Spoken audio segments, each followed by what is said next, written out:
Hello and happy Tuesday. It's time for another top five. Yes, we are quite late tonight. That is due to a myriad of reasons. Both me and we had a couple of issues with guests. So we decided we're going to start late. So, how are you doing tonight, Jason? Yeah. Little in panic mode, just sitting here. I'm like, okay, I have two. Maybe I can go. Do I go? Do I not go? I can go. Let's wait. But yeah, no, we're here. And then the other problem is I have two lists that I made because I have no idea which list to use because I took spooky movies as two different ways. I chose spooky movies as like scary movies that do I want to watch over and over again, or do I choose spooky movies and hey, these movies actually scare the crap out of me? I really don't want to watch them. So I have two lists that are sitting in front of me as well. So Interesting. I can't wait to hear it. So, yeah, I wasn't even sure if I was going to be able to make it within like the first hour, but I was able to get home about 20 minutes ago and I had some stuff to take care of. So, um yeah, so before that, yeah, we had unfortunately Carl will not be joining us. He had something come up last minute and he's not going to be able to join us. So, it was just going to be Jason and our other guest here, but I got home close enough to start time. So, and that is our good buddy Fractured Filter. What's up, Filter? Oh, not a whole lot. Looking forward to throwing out some lists here, and I'm glad I could be the dependable one. Yeah, you got to go rub it in Carl's face. I had to do it a little bit. Yeah. So glad you're able to make it here for another Boris, episode happy of to Top be here. Five, two in a Happy to row. Yeah. So, well, thank you for joining us. And Of course. yeah. So, did you have how was it picking your top five? Did you have a lot of trouble? Was it pretty easy? Do you have two different lists? No, I do not have two different lists. I just went right off of the sort of kind of movies I do enjoy watching, and like it is, I will be. Mine will mostly be kind of like horror comedies. Okay. That's just the sort of thing I dig. I like dark humor when it does come up and everything, and some people just completely losing their stuff while in a stressful situation, but they make it funny.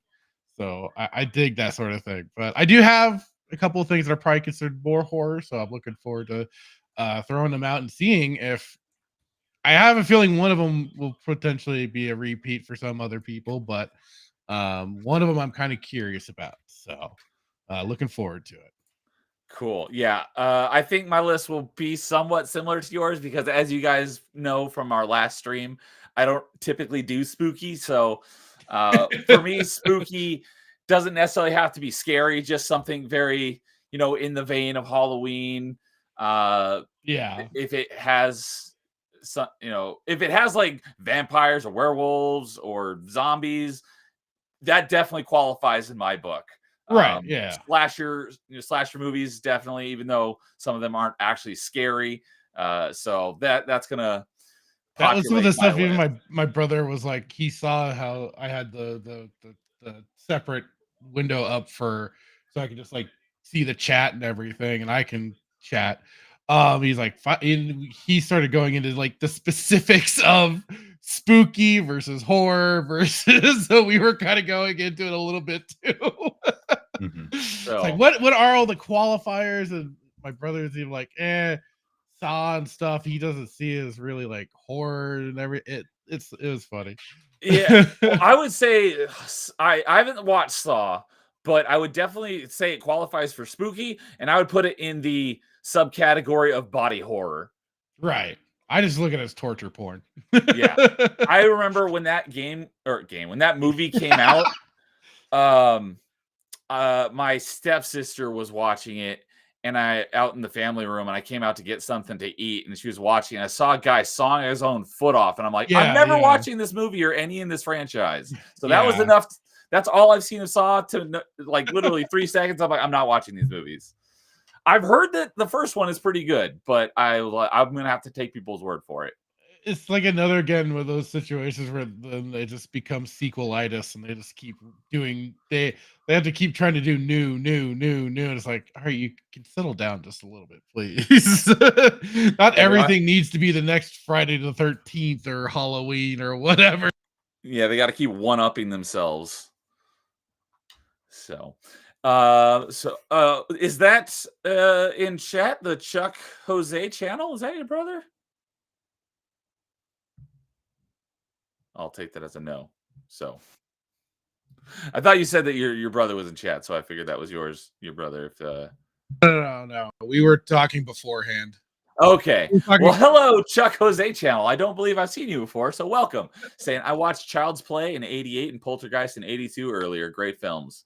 I didn't Child's realize Play are Child's fun. Play was that old. Child's Play was from '88. I didn't realize that either, but it makes Wow. sense. It makes sense. So, and we got to Meteor Advocate Timon's in chat as well, saying, "Hey, Howdy, what's up, Timon. Timon? Good to see you tonight, buddy." And Chuck Jose is saying, "I first watched Shining back in 2015. I've never seen it. Oh wait, no, The Shining. I was thinking of a different movie. I've seen about the second half of The Shining. I never saw the whole thing. Yeah, I haven't watched it myself. I've watched like people doing their own little like movie essays and all the little messaging and all the little stuff inside The Shining and compare. Because I like finding out comparisons between the books and the movies and stuff like that. So those have also been kind of interesting. So there's some interesting stuff. Yeah, I've heard that movie has crazy like conspiracy theories and stuff. Yeah, they get wild. They get wild, dark, and wild. It's like, wow. Yeah, Shining's like one of the movies that if you've seen it, you've seen it a bunch of times. But if you haven't seen the movie, you've seen the movie because you've seen pretty much all the main things. Put it all together, and you've seen the movie. Yeah. Well, and then you have like different versions too. You have the movie, of course, from what was it, Stanley Kubrick, and then you have the made-for-TV version, and then I think there was another. But then, of course, you have the book, and it's like, which is the more accurate adaptation? It's funny. It's funny. Yeah. Yeah, I know probably more about the behind the scenes of that movie than I do the actual movie itself. Right. I mean, that's all the stuff that fulfill that. Like the whole Shelley Duvall 127 takes. Yeah, stuff like that. It's like that's nuts. Everything. Oh, yeah, Chuck was saying, I'm new to chat saying hi. Well, welcome. We're about to rank our top 5 favorite spooky movies. Whatever spooky means to you, it's kind of very open to interpretation. And dude's over on Rumble saying howdy. Good evening, dude. He messaged me while we were backstage saying late and gay. Yes, I know. We have a reason this time, though. This is not just we forgot to hit a button. This is us scrambling. Yeah, it was a lot of chickens running around with their heads cut off before start time. So, as a proper stream should be. Yeah. Oh, and Timon is saying my childhood scariest movie scene is the pond scene in Enemy Mine. It haunted me for weeks. I've never even heard of that movie. Yeah, neither have I. So I'm wondering if that was that a Brazil only movie? I've never even heard of it. So all right. Well, we'll go ahead and get on into ranking our top 5s. Let's say 9 minutes. So, Jason, I believe it is customary for you to start us off. Yeah, this is going to be the hard one for me. So, as I was in backstage, I was trying to figure out which list I should use. So I'm probably going to use my favorite movies. So this isn't going to be, so I chose, like I said, one list is movies that I consider like I would not want to watch again because they actually kind of spook and scare me kind of thing, but they're not my favorite. So like for me to put this on there, it'd be like, hey, these are the 5 movies that like I'm not the biggest fan of, but they actually scare the crap out of me. So that's why they're the top 5. Then my other list is my actual top 5 horror movies or spooky movies that I'd be like, hey, if these movies were on, I'm going to watch all of it, or I will go out of my way to watch it. So that's what I would do. Yeah. So I'm trying to figure out which one I would want to. So I don't know if chat wants me to go with the top 5 that actually scare me or the top 5 that I would actually go out of my way to watch. So if anybody in chat wants to hear which list they would like to see or hear, if they want to post anything in chat, I can do that real quick. Because we could save top 5 scariest movies for a future one. Maybe, if we're still doing this in a year from now, do it next October. Or, since it sounds like Filter and I both have maybe some more lighthearted spooky movies, maybe it would be good to have you kind of round us out with having some actually scary movies. That's what I'm like. That's what I'm trying to debate on which ones I should go, because, like I said, I can give Everything either fine. list. Yeah, I can give either list. It's totally fine with me, because the 5 that I have, or the 10 movies that I have, if you watch them, you're 5. I think you'll have a good time watching. 5, you probably already watched. You're like, I really don't want to watch those again. So while you're deciding, dude is saying that I'm not the biggest horror movie fan, neither am I. Mainly because I'd be yelling at the dumb teenagers, "Get back in the car and drive away!" Yeah, it's mostly like it turns into whole like MST3K sort of thing where you're just riffing on the movie itself. You're like, how could you be this stupid? I remember at a Halloween party, probably around like 2010-ish. We're having having a Halloween party at my place. And like I said, I don't really do these type of stuff typically. And my roommate put on the original Halloween. I've never seen. I've seen one Halloween movie, and I think it was probably that Halloween is not that Halloween like that Halloween movie, but it was that Halloween season. I probably watched the one and only Halloween movie I've seen. I think it was one that's considered really bad. I want to say it was Halloween H2O, but I don't even know which Halloween it was. But I just remember that he turned on the original Halloween, just have it on while we are having our Halloween party. Yeah, and everyone was background mocking it noise. because of how like terrible it is. It's like this is like a cornerstone of horror movies, and he got all pissed off that people were ragging on it, so he turned it off and changed it to something else. Oh man, the original Halloween where Jamie Lee Curtis thinks she's safe from Michael, and then you just see him in the background as she's like gasp or like kind of taking a breath, and then he just sits up and you just see it from behind her. Yeah, you're like, shit.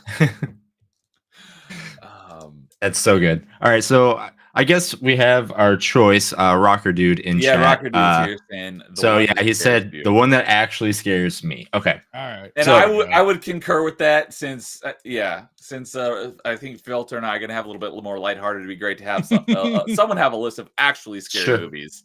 Sure. All right. So yeah, so my number 5. This is probably the only one on this 5 list that I've seen multiple times. But still, every time I watch, I'm like, why am I watching this when there's no reason why I should? It's pretty scary, but it is considerably one of the best horror movies or scary movies or whatever you want to call it of all time.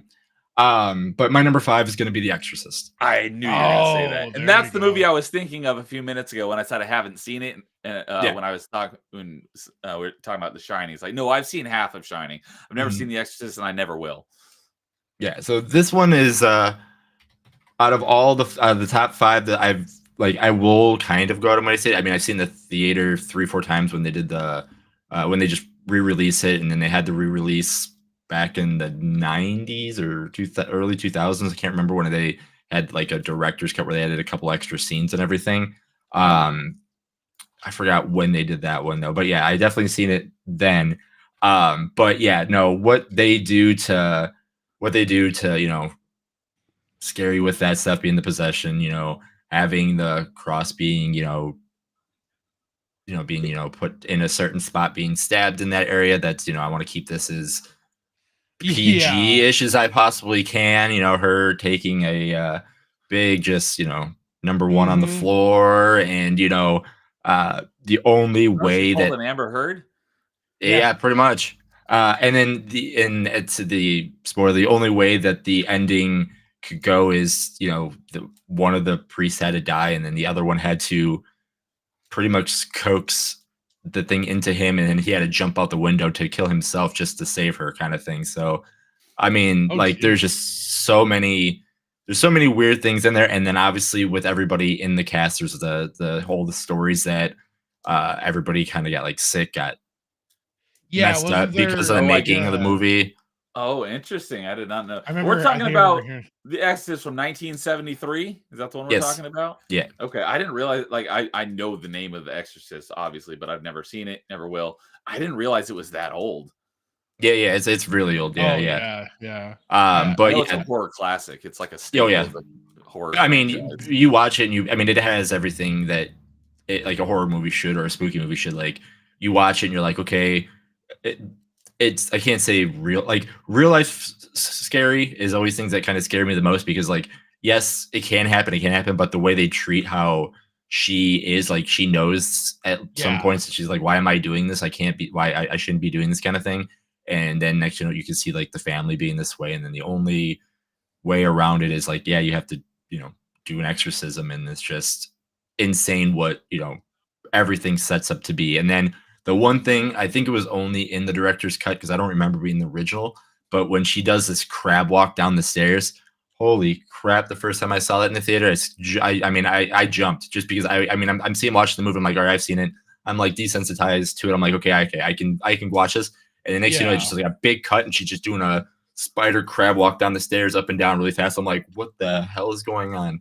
I'm like, what else are they going to be adding to it? So like, and that was in the director's cut version of it when they re-released it. That was stuff they removed for time or something like that. Or because maybe test audience found it too scary. So it's like, oh, hey, guess what? You get to see now. Oh yeah, they said they added some insane visuals to it too. I mean, like it is a classic for a reason, and it's definitely a movie that if it's on, I'm like, I'm good.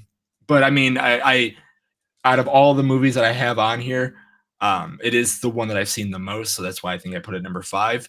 It's probably the best movie out of these 5 that I have, but again, I put it as 5-1, and like, hey, these movies actually scare me, and number 1 is the one that I've seen once and I'm good. All right, good stuff. So all right, well, I think I'm gonna go next so that Filter can close our number 5s with probably a better choice than mine. So I'm gonna have I think a couple of mine people will all agree are spooky movies. I think most of mine people may disagree. So I may have a very contentious, I don't know if that's the right word, list. But for number 5, I put one that I've grown to love this movie, but when I first saw it as a kid, it terrified me. These aliens scared the crap out of me. Oh, aliens. Okay. But I really like this movie now. Although it's really more of an action movie than it is a horror movie. But because it scared the crap out of me when I was younger, I said this qualifies for me as a spooky movie. And you may have thought I was going to say Alien or Aliens, especially when I said an action movie. But no, for me, it is the movie that has the namesake of my birthday, and that's Independence Day. Oh, wait, really? That movie scared Those you? aliens scared the crap out of me when I was younger. Well, especially like the possession scene when the scientist guy gets the tentacle wrapped around his throat. Yes, using him to communicate. I can see that as that was a bit of a spooky moment, especially when they first come into the room and the light. It's like a light show going on practically. It's yeah, it went all like crazy with steam or whatever. Everywhere. It fogged up the whole room. Overall spooky movie, but there are definitely some spooky scenes in it, and those aliens scared me when I was younger. But I've come to love that movie. So because it's definitely more of an action movie than it is a spooky movie, I wanted to put it down on the list. It's out of my top 5. This is probably my favorite one on the list, but because it's very low on the spooky scale, I put it down at the bottom. Right. So I know people may get on me for my takes. You can boo me all you want. I will take your boos on what movies do and don't qualify in your book. I'm not here to argue that. Like I said, I typically don't do spooky movies, so mine are going to be very lighthearted or barely qualify as spooky. So I'm not claiming that these are like real spooky movies. They're just my list. So. But yeah, and I also, not that it's good, but I also really enjoy the second one. I know everyone hates it. I have not seen the second one. I have refused to see it. I know the first one. I know it's enjoyable. It's a fun popcorn flick. And I was just gonna add to like that again, that same scene. They do have that jump scare where again, like the guy's face just suddenly gets slapped against the window. Oh yeah, and they think it's him, but then they notice that they notice the thing around his neck. Yeah. And I remember, is this glass bulletproof? No, sir. No, sir. They waste it. And that movie has one of the greatest speeches of all time. But yeah. So We got Amon Ra is here saying moo. What's up, Amon Ra? Good to see you tonight, buddy. And then follow that up with Timon saying boo. I know. Second time. You got a second one in there too. He's got a second one. Second one. Boo. I get Boo it. this man. Boo. If I had the clip, I would play that for myself. I don't have clips. I really should get some clips. But I don't have clips. But I will not argue with you, Timon. I will agree with you. Boo this man. Yeah, I'm just gonna say if Halloween Town is on your list, we might have to just like not put any other things on there or something. I don't even know what that is. It's a Disney. It was a made for Disney like kids movie. Scary. Oh, okay. Yeah, it was one of those things. It's when you said like all that stuff. I'm like, oh my gosh, he's gonna say Halloween Town. I will give you a little bit of a heads up. Nightmare Before Christmas is not on my list. Okay. So, dude saying, I don't hate the Independence Day sequel. I'm dealing with booze in my gaming streams right now. Luigi's Mansion. Oh, he's streaming with Luigi Mansion. He's got lots of booze chasing Lots him. of the booze. Yeah. So, yeah, I know it probably doesn't qualify in most people's book. It definitely wouldn't qualify it if I saw it for the first time now. But I saw it when it was new-ish in the 90s. I don't think I saw it when it was brand new, but I probably still saw it in the 90s. So I was when it was on rental VHS and everything. Yeah, so I was either still single digits age or maybe just barely double digits. So I was young, and yeah, those aliens. Heck, E.T. scared the crap out of me when I was a kid. He was like a friendly level alien. This is a little bit more advanced than that. So yeah, I'm definitely not defending how spooky or scary these movies are.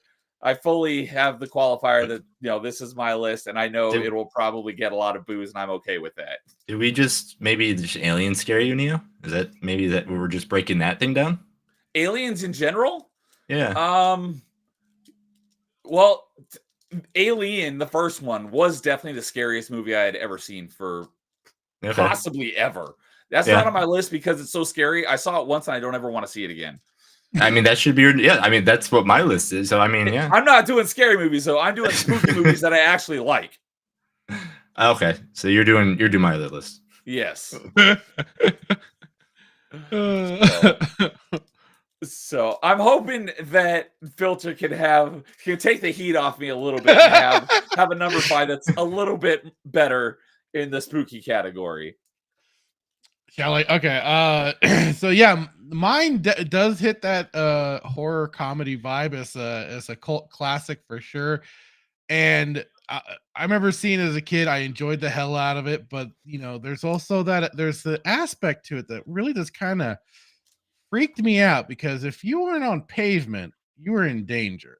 Oh, that is Tremors. Heck yeah! I've still never seen this one, but I'm sure. It's worth it. Like it's definitely a little more leaning on like the kind of comedy action side, but the horror aspect is especially just so because they do a really good job building up too, because they do the whole like they're finding a car buried in the dirt, they're finding a bunch of sheep massacred, a decapitated head, missing construction workers and stuff like that. Like they just build so.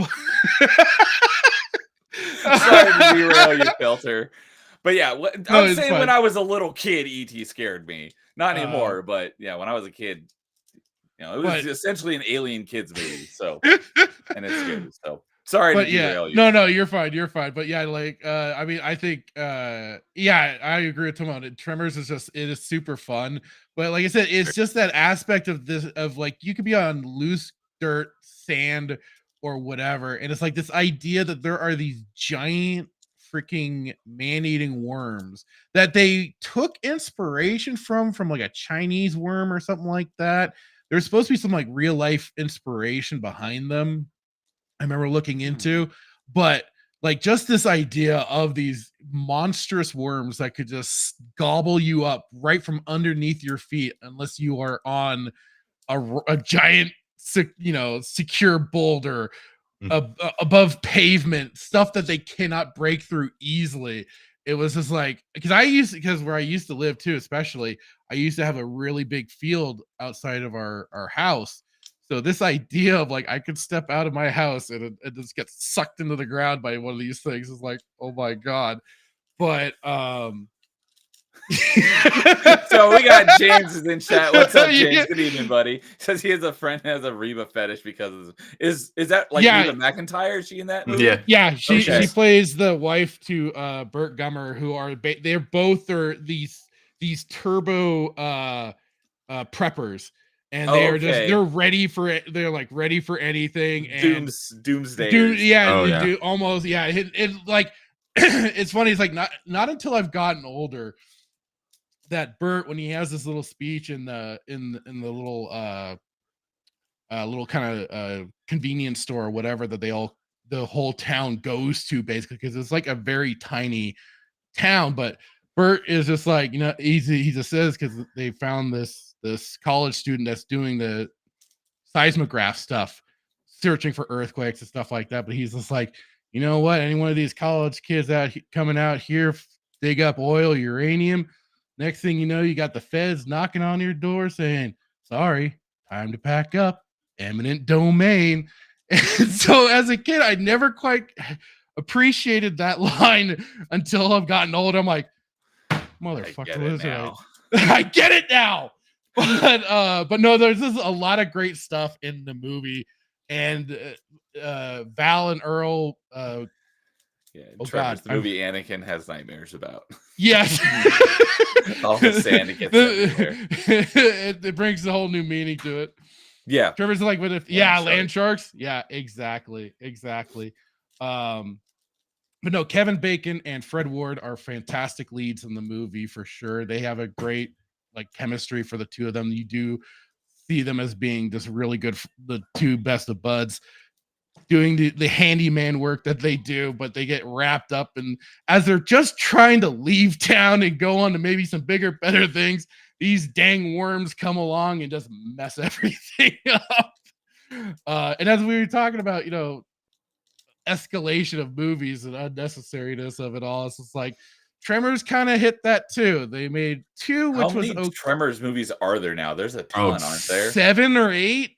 Yeah, It's like that. It's like the proto Sharknado series. And then they had a TV series. And then they tried to do another like web series with Kevin Bacon coming back, but that was like so well after the fact. And I mean, all props to him for oh god, I forget the actor's name, but the guy that played Bert, he stayed through basically all the freaking movies. After, especially after 2 and everything, when Fred Ward didn't come back after 2, so he was the mainstay. He kept hunting them. I think it was the 3rd one, but I don't blame Fred Ward for not coming back when they're like, hey, they had a respawn of these things that you were afraid of in the first one, and they're called ass blasters. Like, yeah, no, that was like I cut it off at 2. Like I'll watch 1 and 2 are fine. 1 and 2 are fine, but I don't go beyond that. My mom used to enjoy all of them just because they're just, you know, they're just dumb fun at the end of the day. But yeah, when they started introducing the ass blasters, I'm like, you know what? I think I'm okay. I'll just stick with 2, because even 2 as kind of like a honorary, like the scene where the graboid is essentially like giving birth, but what's happening is heat. The heat what they end up calling heat seekers are eating it from the inside out. And the sound that they gave the graboid, the noise that it makes is just I remember it freaking me out because it is just such a eerie sound as it's getting eaten alive, essentially. It is like, oh my god. And but yeah, Tremors is on. I mean, this is a funny thing. Like some of these like probably 5 to 3 are not in a particular order, but I feel like starting with Tremors is a good spot to start with. So yeah. So a couple dude saying a couple things. Going back to the ET thing, he says that the ET Atari game has horrendous design. That's scary. I mean, facts. Yeah, facts. And regarding Tremor, he said eminent domain is the most evil thing in the movie, just like taxes. Yeah, exactly. Can't argue with that. So, and Christian's here. Good evening, Christian. Good to see you as always. I like Saw 1, A Halloween, Scream, A Nightmare on Elm Street, Friday the 13th, Slither, Evil Dead, The Grudge, and Dawn of the Dead. So, I have seen 2 of those movies. I've seen I've seen all of them but Saw, Slither, and The Grudge. I believe I've seen. I don't know. Oh, maybe I don't know about Dawn of the Dead 2004. But I've seen a lot of those other ones. So, and Carl's coming in with his top 5. What are you doing? Get in here. So yeah, unfortunately, he couldn't be on the panel, but he wanted to hop in with his top 5. You need boomer problems. It's number 5, Hocus Pocus. Number 4, Jurassic Park. I was considering putting Jurassic Park on there because that scared me as a kid too, and I've come to love that movie, but I left it off. 3, Nightmare Before Christmas. 2, Evil Dead 2, and number 1, John Carpenter's The Thing. I've heard from a bunch of people that I would probably like The Thing. I still haven't gotten around to watching it though. I haven't because I know a particular scene in there that I just don't want to see. Why? You don't want to say? I don't want to say anything. Just you watch it. I don't want to spoil it because I know the movie. I know what happens and everything. I just don't. It's like, The Thing is probably one of probably one of the best horror movies out there. It's between The Thing and Aliens is the best action horror movie of all time. Okay. Yeah, I definitely liked Aliens, the sequel, a lot better than I liked the original. Yeah, because that's more action. Aliens, they had guns to fight back. So yeah. Alien is just a slasher movie with an alien instead of a regular thing.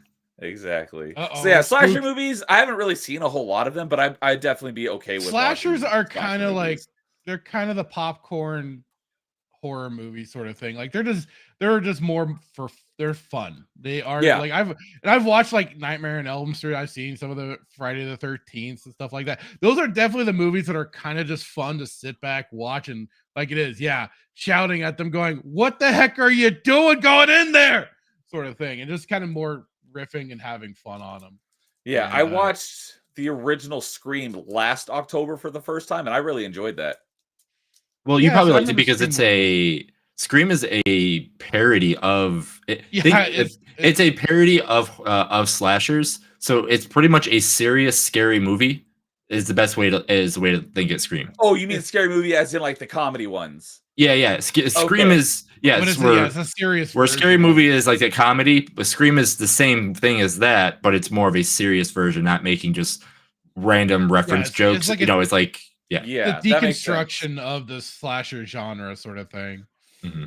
Yeah, so someone's like, you should probably watch like Screams 1 through, I don't remember, like 6 or something. I was like, I probably won't. Not that I wouldn't, just because like there's a lot more stuff that I would rather watch instead. Like if someone was watching them, it'd be like, sure, but I don't watch a whole lot to begin with, so it's like I'm not gonna make time to watch those movies, but I'd be fine with watching those. Well, and I have to put the most James thing on right here. I just responded to this. Is the most James. Yeah, this is the most James thing I've ever heard in my entire life. I don't even like Aliens, but I'll choose to like the worst one out of them all. But Alien is great though. Alien Resurrection, is that the third or is that the fourth one? That's the fourth one. Okay, what is wrong with you? I haven't seen 3 and 4, and then I've seen Prometheus. I never saw Covenant. On Prometheus. I've only seen 1 through 4. I haven't seen. Oh yeah, seeing James with me. Scream is fantastic. Yeah, and Sapple Rai is here. Good evening, Sapple Rai. Good to see you, buddy. He made things very interesting last night on Mass Effect Monday. It was fun. So, it's genuinely my second favorite in the franchise. The first one is good. That is definitely like the most James thing. So no way, Resurrection is the worst. Dang. Which I'm curious. James, I guess I can't speak. I haven't seen beyond that one, so. Yeah, I've seen a lot of apologist videos for Prometheus and Beyond of people like basically adding to the lore that may or may not have been in the movie. Yeah, I I don't go after the fourth one. I think a lot of Just people would probably agree with this. just because like that's the main. Yeah. I mean, the third one has its place. It just unfortunately changes a lot of things. Well, and it was mired in a lot of like rewrites and stuff like that. Yeah. too. So I mean, Hands. that's why I don't like. They had so much trouble with the third one. That's why I don't know why they. I mean, I know why, because that's why they called it Alien Resurrection, because that was during the time where if you put Resurrection or anything like that after a movie title, it was probably going to suck. But they also did that for whatever reasons. But I don't know. So yeah, when Timon said 2 Alien movies, I knew what you meant: Alien and Aliens. And James is like, yeah, Alien and Alien Resurrection. He's like, no. That's why you saw my face just stop. I'm like, no. James saying Romulus is the worst. It's the Force Awakens of Alien. I can't say. I haven't seen it. Yeah. I So just heard what James was saying about it. Is Alien even considered a horror movie? Absolutely. I was considered a thriller. That Alien is probably the scariest movie I've ever seen. I don't typically do scary. It's definitely right. It's definitely so. Yeah. Okay, this is great. Prometheus is like Idiocracy in space. That's hilarious. You can. I heard there was some good concepts with the movie. It just fell flat on its ass. It's like Idiocracy could be on this list because it's scary how accurate it was. When I saw Idiocracy, like when it was brand new, I was like, this movie is prophetic, and people are now talking about it like this movie was way ahead of its time. I was like, it was way ahead of its time when it came out in the early 2000s. I still haven't watched that movie. Oh, it's funny. Oh, Terry Crews as President Camacho is hilarious. Yeah, I've heard that. Yeah. All right. Well, I guess we will move on to our next one at number 4. So, do we have a usual? I know Jason's number 4 is usually the hot take, but I think I stole that with the number 5. Oh yeah, no, I think Jason probably won't have any hot takes on this one. I don't think so. Like I said, yeah, no, this one was very easy for me to be like, yeah, these movies scare the crap out of me. If they're on, I'm probably not going to watch them. And again, I'm not going to go to watch them. Good to see you, Inu. Glad to hope you're having a good time. So here, Jason started us off with number 5. I guess I'll go ahead and start us off with number 4. This one actually is. I wouldn't say it's super scary, but it's definitely more scary than ID Independence Day, and it also involves aliens. And I only saw it once, but I would definitely watch it again. I do plan to watch it again because it's had a couple sequels that I haven't gotten around to watching yet, and had a great concept. And I did like this movie, and I am looking forward to watching it again. And that is with John Krasinski and Emily Blunt, A Quiet Place. I thought that was a great low-budget horror alien thriller movie. It had a great concept. I literally think about this movie all the time. Like if I drop something that makes a loud noise, I'm like, if we were in A Quiet Place, I'd be dead right now. So, it kind of came out of nowhere. It just blew up. And I just thought that was a great concept. Aliens that are blind but see by hearing. The only thing that I thought, I mean, it makes sense for the movie. You can't have aliens that have too strong of hearing because if their hearing is too strong, you wouldn't be able to hide from them because they'd be able to hear your heartbeat and you can't get away from your heart. But yeah, the whole concept of, having to be quiet, I thought was great. I am looking forward to seeing the sequel and the one that just recently came out with Day One. It actually, covers the like Invasion Day or whatever. Basically the E-Day. Reference to Gears of War, basically the E-Day of A Quiet Place. I just thought that was a great movie, and I really liked it, and I would gladly watch it again. Yeah, that was a good one. See, now you have one that's that I can't I was say I think and I don't think anyone would argue that doesn't fit spooky movie. No, this is really good. Yeah, like it's almost the opposite of Tremors, like where you can't be on ground and they hear you this way. This is like you literally have to learn a new way of life, and if you can't talk, you have to learn you have to learn sign language. You have to make sure you do certain things that are different so you can actually live, because any wrong sound or any false move, they're on you. Yeah, before I had seen the movie and like I knew the premise of the movie is aliens that are blind but they have good hearing. I was like, how would that work if you had a baby in this apocalypse and they cut that was in the movie? So I was like, all right. The thing that I'd be really curious to see, I don't know if they covered this in the sequel, but it may be easier to keep a baby in like some sort of like container that keeps them quiet. But when they're too big for that and they're toddlers, you can't keep them quiet. How does that work? So if that's in the sequel, I look forward to seeing how they cover that. But yeah, I just thought that was a great movie. And going back, dude is saying that Demolition Man and Idiocracy are prophetic. Yes, absolutely. Oh yeah. James saying I would argue, but I've never seen it. I haven't seen Quiet Place either. It was great. I actually enjoyed it. And too many inconsistencies in A Quiet Place, and the deaf girl is too stupid to be alive. I haven't really, I just watched it once. I haven't looked into any of the background things like theories and why this movie doesn't make sense.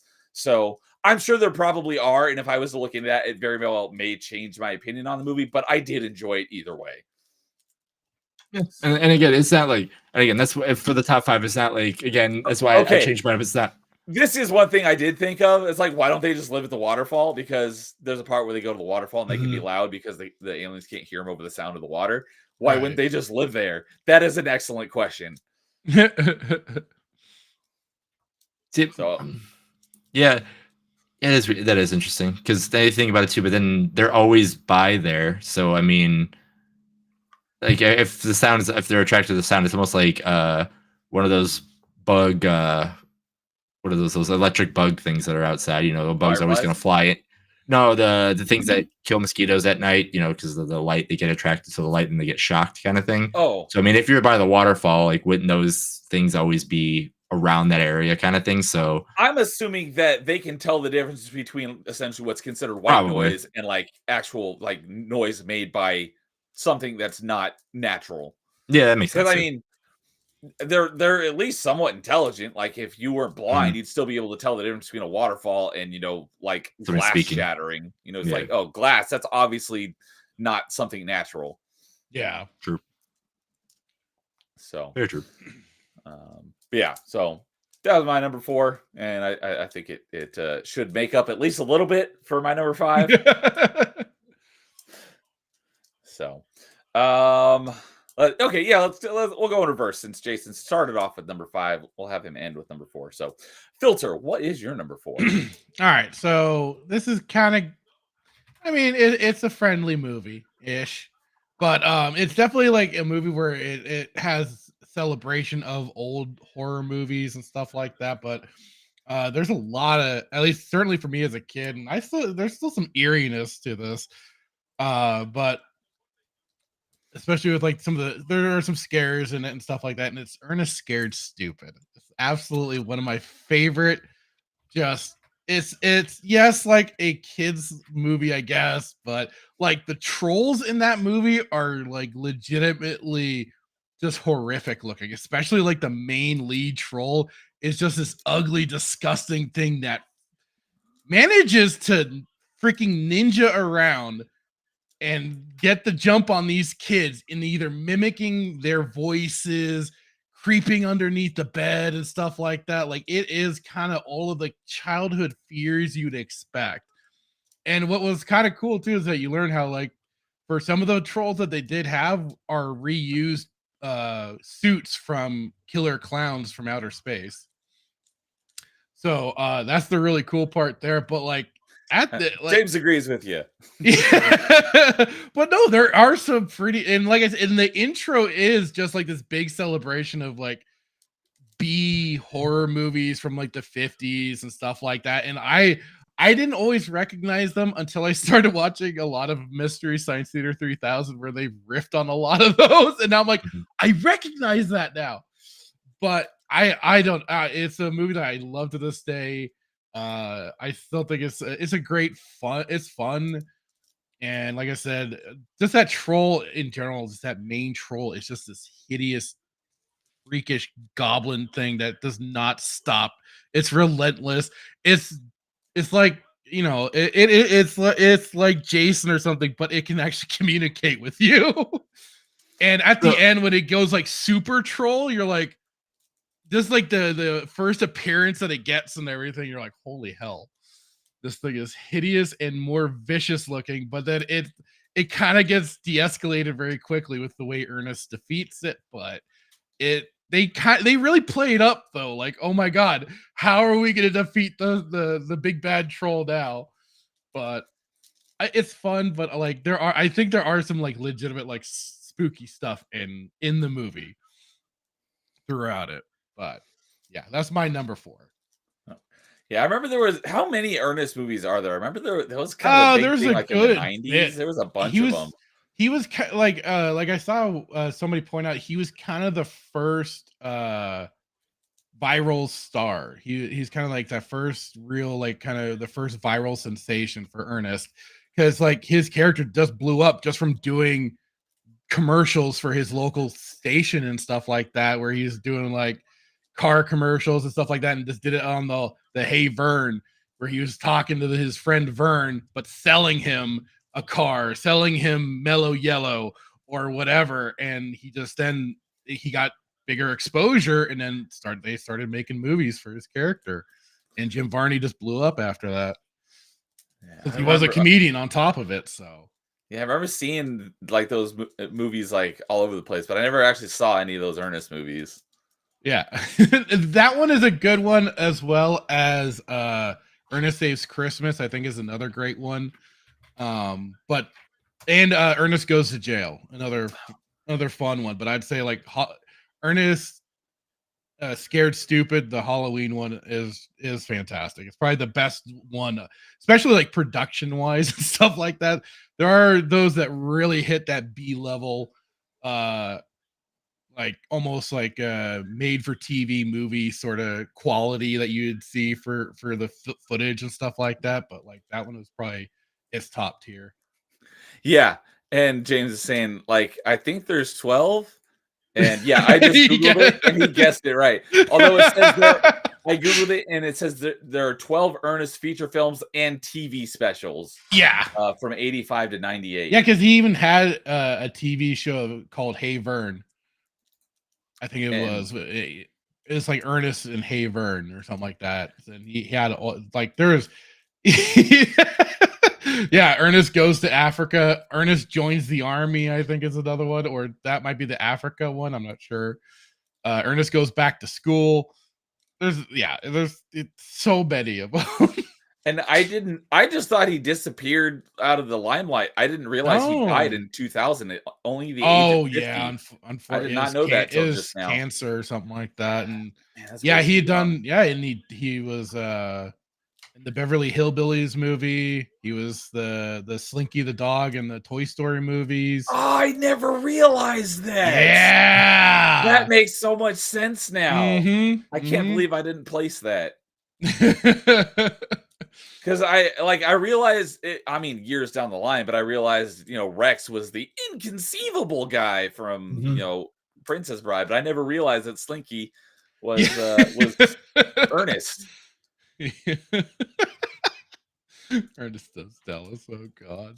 So I don't know if this one exists or was like something that I thought exists. Maybe it doesn't. Was there an Ernest Goes to Hell? I don't believe so. Okay, maybe I'm getting. I know there's Ernest Goes to Camp, and like James is pointing out for Goes to Africa. There's just like it is, yeah, so many Ernest movies and stuff. All right, well. Look who decided to show up. Boogity boo. Yeah, you twist my arm, so I decided to come.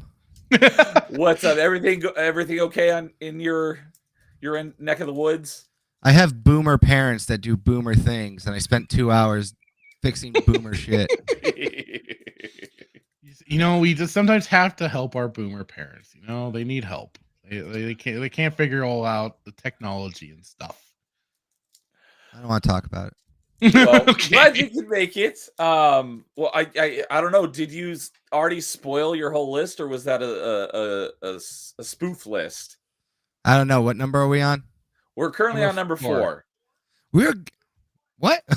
Okay. You put a list in chat, so I wasn't sure if that was a legitimate list or not. So I can keep. I can just go from 4 and make some new ones up. All right. Well, yeah. Since you're here, go ahead and take us on into your number 4, and then we'll close off number 4s with Jason. All right. Number 4, Texas Chainsaw Massacre. Okay, Well, there you go. that's a real one. Damn. That's the one I think I've seen bits and pieces of, but I've not watched it all the way through. Yeah, the original one is so crazy and over the top. It's just Yeah. when they're like picking up the hitchhiker and he just like randomly cuts them and like just like it's just like wild. Like so like I grow up I'm in the burbs of Illinois, but we have like a lot of farmland around me and all that stuff. So like Right. a lot of our haunted houses are always in like these kind of decrepit like barn areas. Yeah, and they always broken have down like houses and stuff like that. and you always see like one of those like broken down houses and everything like that. So it's just to me like it always like freaked me out, especially because like me and my friends like we would also get like high and just walk around at night, and we'd always pass by one of these weird houses when we were teenagers. So we'd always be like, we would always just do the thing where it's like, think this is the night we die, kind of deal. Just to try to like ruin someone's trip or something like that. So yeah, that's for sure one of the that's the best one I can give you right now. Let me get some minutes to compose. Well, But yeah, it's like- Texas No Chainsaw worries. Massacre. Well, you got James's approval. He Yep. says it's excellent and genuinely a masterpiece in so many ways. I'll have to take your word for it. Like I said, I didn't want to see someone sawing off their own foot in Saw, so I'm probably definitely not going to watch. I will. Although it is closer to a slasher type movie, which I'm okay with. So I'd probably be more okay with watching this than something like The Exorcist, but I'd pass on it unless I was basically forced to watch it. I'll have more to talk about this movie later. Oh, There we go. so. All right. Anybody have any other things to say about Texas Chainsaw Massacre? Nah, Besides just 'cause Jason? I haven't watched it. No. Yeah. All right. Well then, Jason, what is your number 4? Again, a lot of my stuff is just like how real and stuff can be, but my number 4 is not the Japanese version, but the American version, because I actually didn't watch the Japanese version like everybody at first. But my number 4 is The Ring. Ah. I have not watched that in quite some time. Yeah, I so remember my I did number check it out. Yeah, my number 4 is The Ring. To have like this random videotape that can cause anything to happen. Next thing you get a phone call saying you're gonna die in a week. Just the idea is like you have a crazy voice that calls you saying 7 days, and you're like, all right, I interesting. love that show. Yeah, right. Does anybody Um, remember 7 Days? I love the premise of that show. That was great. That one was Oh, no. that, yeah, wait. yeah. It was like never when on- did it come out? It was like in the early or mid 90s. Yeah, I know what you're Oh. talking It about. ran for Yeah, only a couple seasons. It was like a low budget. They had a time machine that would go back in time 7 days, and this guy would go back and try to No, stop so- avert The disasters. event, yeah, avert a certain disaster that was happening. And That was a stuff cool like that. concept. I like that show. The only one that I knew that had a premise like that, because I was born in '91, unlike you boomers. There was a Disney Channel show called The Jersey. Did you guys ever see that? I did, because I had a huge crush on, what was her name? She was like brunette, redheaded chick in that show. She was hot. I don't know. I didn't I watch can't it, think so of I don't Disney. know. I didn't have because it was on Disney, and I only had like the 3 stations that came over the airwaves. I didn't have cable, so I only got to see it like at other people's houses. But I remember having a crush on the chick in that show.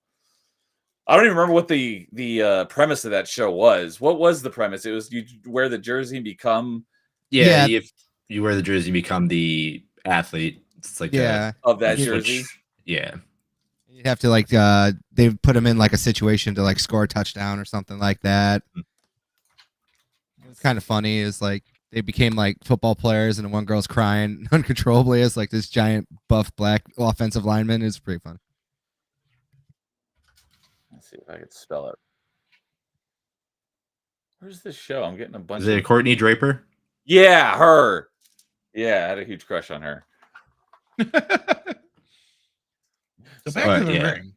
Yeah. But anyway, yeah. So that, and then the way that Oh man, it's Samara, right? Yeah, Samara. I'm trying Yes. to think of the name. I Like I found Ashley. that out when I was making the thumbnail because I was like, "Girl from Yeah, The Ring," yeah, and yeah. putting Samara. I'm like, "Who is that?" It's like, "Oh, that must be the character's name." Yeah, pretty much like like I don't even know the best way to describe it, but like the way that like get dehydrated and scared so thing, and that's like their face when they die. It's just still I can kind of see how Yeah, it's that pretty like horrific. that. And then for some odd reason, again, a lot of the stuff I have like just scaredness. I when I tiny kid and everything like that, I would always fall asleep with the TV on, right? Uh-oh. And then back then, we would have TVs that, when the station would be over with, it would go to that static. Go to right? the static station. Yeah, and that's when you would wake up at like 3-4 o'clock in the morning because it's louder than what the thing is. And you're like, holy crap. And you would be like, all right, I guess I got to turn the TV off because I forgot to do that or turn it down. But again, it was always super loud. So when, that happens and she walks out of the TV at the very end, anytime static would happen and I would see that, like, I'd be like, what the hell kind of thing.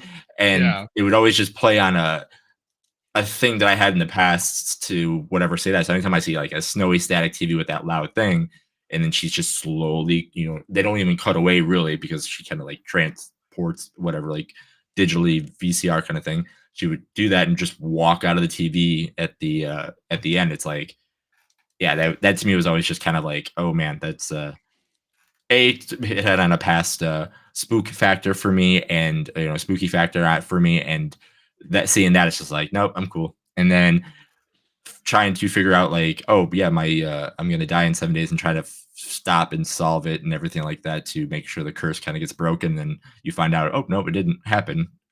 Always was another interesting way. And then you had I forgot, we had to like recopy the tape so many times or something like which that. is something only with VHSs of the time and stuff like that. I was like thinking about like that is only for that era for sure. Like, because otherwise, like nowadays, like I mean, you had to watch it first, right, to get the phone call and then to get the so it's like nowadays people just get this VHS and be like, I don't know what to do with this. Here you go. And that became the end of it. Now that'd be on like on a DVD or something. Right. That's how they could have copied it, huh?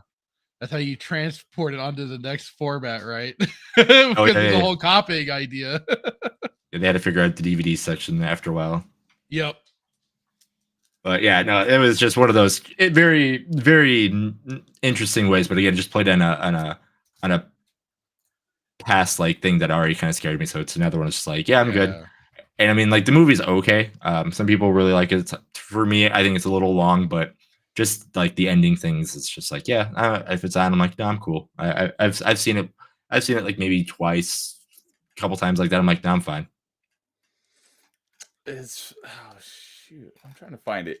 It's funny that you did bring that up because, like I said, I haven't seen it because I typically don't watch those sort of types of things. But a YouTuber that I always want to give credit to because he's hilarious. It's the Pitch Meeting channel. If you haven't watched Pitch Meetings, they are great. He just did a pitch meeting on The Ring like a week or two ago.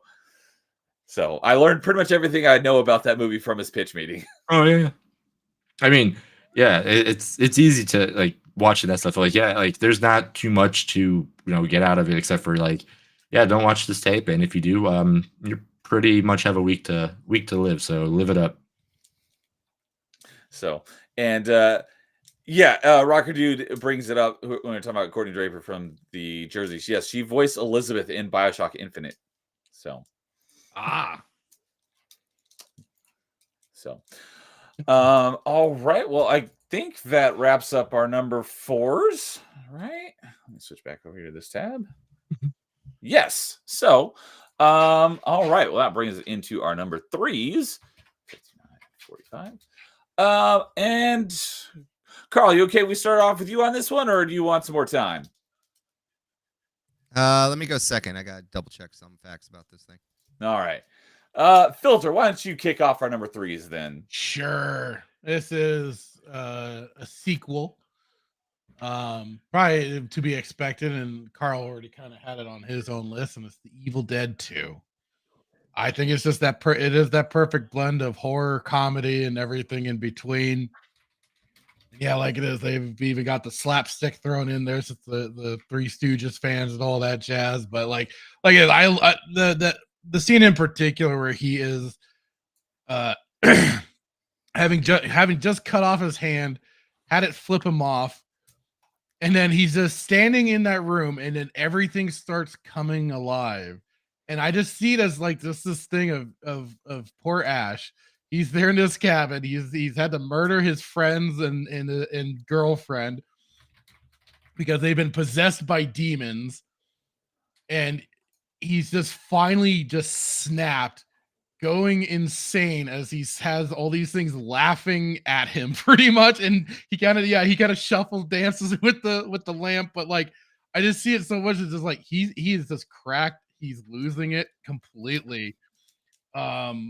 But then like the whole thing, like it's I mean, hell, Ted Raimi does great work in a bodysuit playing a deformed old woman, taunting the rest of them. Dead by dawn, dead by dawn. Did you mean Sam Raimi? No, Ted Raimi, his brother. He was the one in the fat suit, playing the dead wife of Bloated. Yeah. all bloated and everything. Horrific. I mean, Ted Raimi, he's just basically has done so much of that stuff for his brother. He's like always kind of like the extra background. Like you could even see he appears in like the Spider-Man movies too.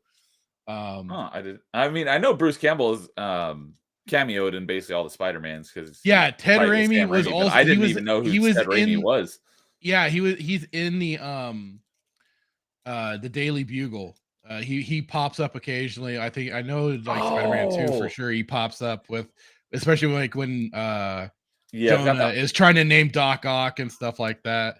And he comes up with I think the name for Doc Ock, and he takes it from him. And then he steals it from him. Wait a minute, I got it. Doc Ock. You're great, sir. Great. Yeah. I've got his IMDb pulled up right now, and I was like, I do recognize him. Yep. But yeah, I think it is just kind of certainly for me, just the definitive one of the franchise for Evil Dead. It's just that perfect blend. Best comedy horror ever. I definitely put it right up there. I mean, it's like your picks all tonight have been top tier in James' book, that's for sure. You just got it where it's just like, he's just like he's seeing all of this psychotic things happening around him. It's like, is it his mind? Is it the Deadites playing with him? I mean, you can only sometimes take a guess, but like it's most likely the Deadites just messing with him and having it almost in their way, their own sick, twisted, good time of it. But honestly, I think like some of the best parts is before the rest of the crew get to the new bunch of basically sacrifices to it all, get to the cabin and join them. But like some of the best bits is just him just alone trying to figure out what he needs to do next. He's trapped, but he has to try and find a way out of this place, and he's partly possessed. He's trying to figure it out. Oh, just amazing stuff. Yeah, I think it was on Top 5 Spooky Games 2 weeks ago because I said like I had seen an Evil Dead movie. I thought it was the original, but apparently you guys let me know. I think it was the third one. Army of Darkness. Army of Darkness. Yeah. So obviously I don't really know much about this franchise.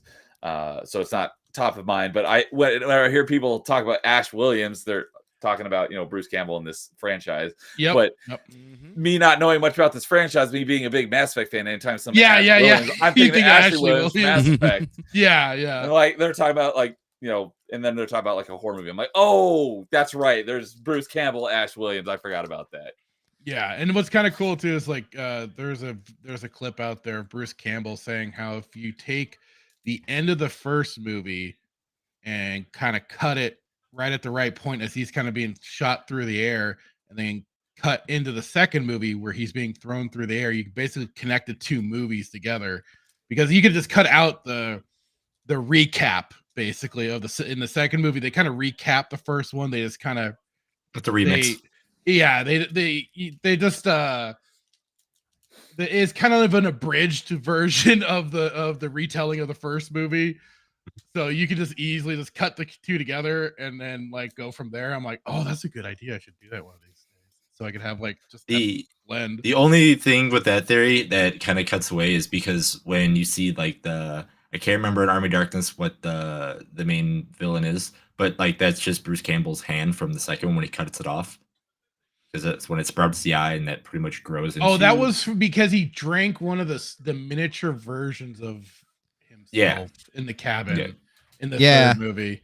Yeah, Like, yeah. They how did and that, they and then he does like a whole scene. I actually just talked about this with not too long ago. But he's like drinking all this hot liquid. yeah, and all like, the he drinks the hot water that he just cooked up and yeah. fries and a he- little bit. I love Bruce Campbell's acting because he's just like does the perfect form of like pain comedy Yeah. and like just psychotic laughing at the same He's time. really good at it. He's That just scene is the top best. for it. Well, then I just he has such a great way of, while some lines can be like so cheesy, he delivers it in such a cool way that you just believe it. Sometimes you're like, dang, that's a great fight. That is just a great line. I just Yeah. because I love it when he does the in the third movie, the second where there's the two of them and they finally split apart and they're circling each other and and he's his evil quote unquote evil version is mocking him, going, "You're good, Ash. I'm bad, Ash," and he does all the little mimicry to it, and he does till he pops the shotgun. It's good stuff. All right. Well, I'd say it's Yes. a good pick. Yes, yes, I Although would say can't, so. I can't concur because I haven't seen it, but I'd probably be okay with seeing it because it definitely seems like it's more. Those movies are more in the comedy horror, which The second totally one. okay The with. second one, yeah. The second one, one yeah. is. The first one one's actually is a more- good horror. Mhm. Okay, yeah, that's what you guys are saying. And last- it's where last episode. Raimi you see how he's kind of has his style of the whole camera angle where it's doing the whole chasing the person thing. Like that is very him, and I loved it too because he brought that back for Spider-Man 2 when Doc Ock is killing people with killing all the doctors with the tentacles, and it does that camera pan where it's from the perspective of the tentacles, but like it is, he always did that in Evil Dead for this perspective of the Deadite spirits coming to possess, take over, or just outright destroy whatever they're going after. It's just his signature, and it's fantastic.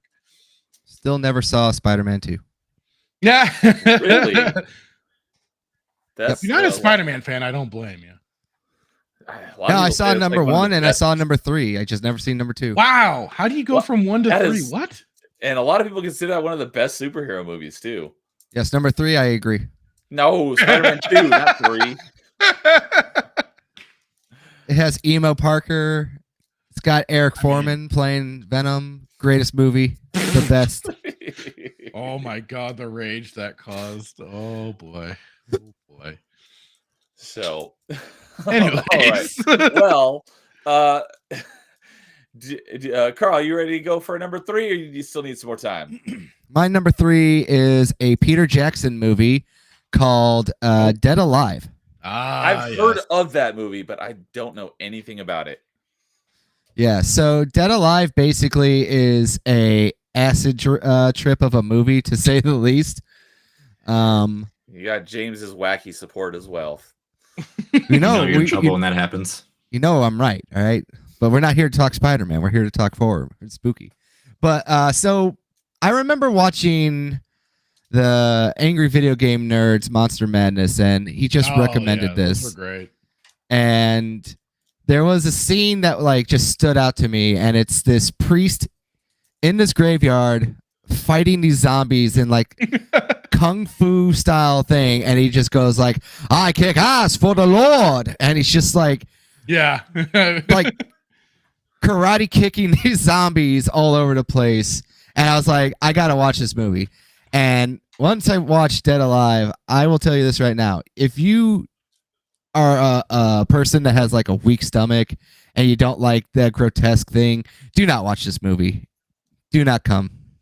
You're not- All right, you will hate this so much. It is over the top zombie body mutilation, blood, almost to like a comical level of like, so like we were just talking about like the Evil Dead. So like the Evil Dead has like that real over the top comical blood. This is Yeah. like that times 100. Yeah, We're talking yeah. like there's a whole battle scene in that movie where the guy's name is Wictus. It takes place in New Zealand, and he goes into this house where there's like a whole group of zombies, and he grabs a lawnmower and he's just carrying his lawnmower around, mowing down people with the actual lawnmower, and I literally mean mowing Yep. them down, like Yep. just turning them into mulch. That's like the most famous scene of that movie. I think you I won't get a push remember mower the same James talking about this movie once because I've heard him talk about fighting a baby while a drunk priest cheers him on. Yes, I know- I know it's a of homeless them- guy. I know bits and pieces of this movie, but again, it's another movie I need. This is one I know I need to see. Yeah, so basically like the whole premise of it at the start of it is that they transport this rat back to America, or no, New Zealand, A sorry. Sumatran rat monkey, according to Yes. IMDb. And- Which I don't know And then- what that even means, but And then it just bites people and it turns them into zombies. And then like the main character's mother gets bit by this monkey and she like stomps it word. out. Like legitimately it's like one of the like just guts and everything. She just goes to town on killing this thing. And then she slowly starts to die and like decompose like live and become like a zombie. And she gets like all these boils on her body and she starts scratching the boils and they pop and they go into this guy's pudding and he starts eating the pudding and everything else. Like, yeah, look at Neo's face. It's like, Yeah, ugh, yeah. They're literally eating, and she's falling apart in the meal. ugh, gross. and like I said, this is kind of like just reminds me a lot of like the Evil Dead in so many ways. Well, Because I've it's- got the movie pulled up on IMDb here, and I scroll down. It says more movies like this: Evil Dead 2. Yes. And just for the sake of conversation, I'm changing up my list with other movies just to kind of keep it more like fresh since I already spoiled some of my stuff. So I'm just removing Evil Dead off the list. But that's why I wanted to replace it with something like the Evil Dead, because it's this movie is just insane. Like nothing makes sense in this movie. It like the characters are all insane. There's like I think they're like gypsies that he falls in love with like a gypsy girl, and it's like she like her mom like can predict some of the stuff that's going on with him and stuff like that. There's like a whole weird subplot. There's like this other subplot with like an uncle who keeps trying to get him to sell the house so he could take it, and just the end of the movie, like you just gotta see this movie, all right? That's the best way I can say it. If you love Evil Dead and you have not seen or heard about this movie, you just need to watch it purely out of just how incredibly insane this movie is.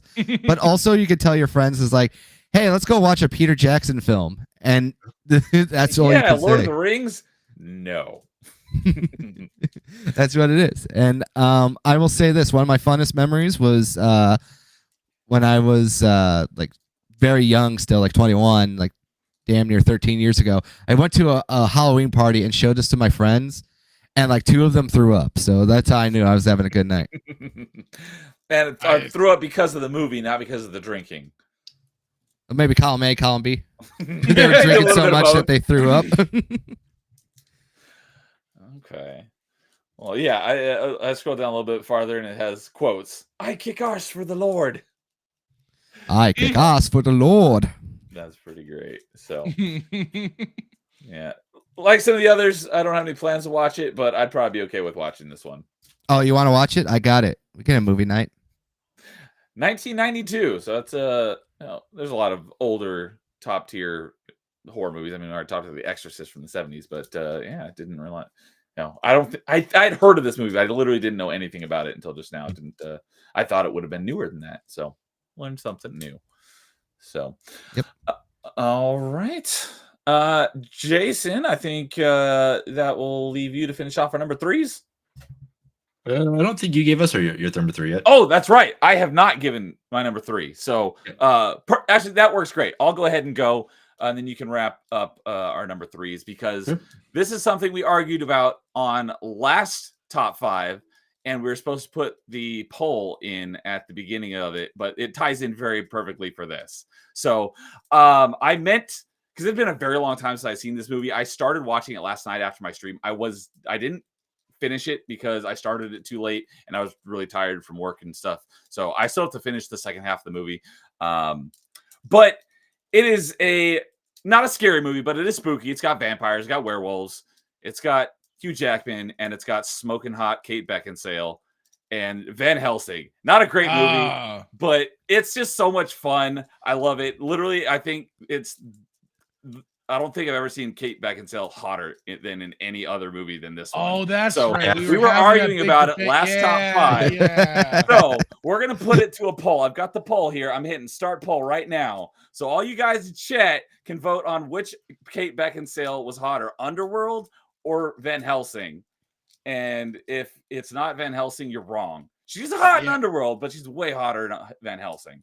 But Van Helsing's, it's, he's like for this like secret order that, exists under the Vatican. And it's basically like James Bond, where they got all these people like making cool gadgets from like the 1800s. And he goes and hunts monsters. It's really cool. It's fun. It's action. It's got vampires. It's got werewolves. It's got Frankenstein's monster. It's just a fun movie.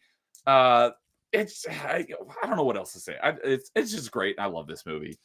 Yes, that's also right there, Christian. I did actually just buy that game. Yes, we were talking about that as well. Go ahead. Because I just had to. I'm going to stream it next week. Because I was just like, yeah, I'm going to stream it pretty soon, and then I realized I didn't own it. I was like, I totally own this game. I buy all useless games. I have so many, and then I'm like, I have to have Van Helsing, and then I'm like, son of a gun. I don't actually own this. But you still are going to stream it at some point, right? Yeah, I'm looking at maybe Wednesday. No, next Thursday or Saturday. No, not this Saturday. Yeah, sometime next week. Yeah, I think that's what started this whole conversation, was on top 5 spooky video games. About Van Helsing game, which I've never played, but apparently I think you said it's like a DMC clone. Yes. I think, was it top 5 spooky video games, or was it a previous?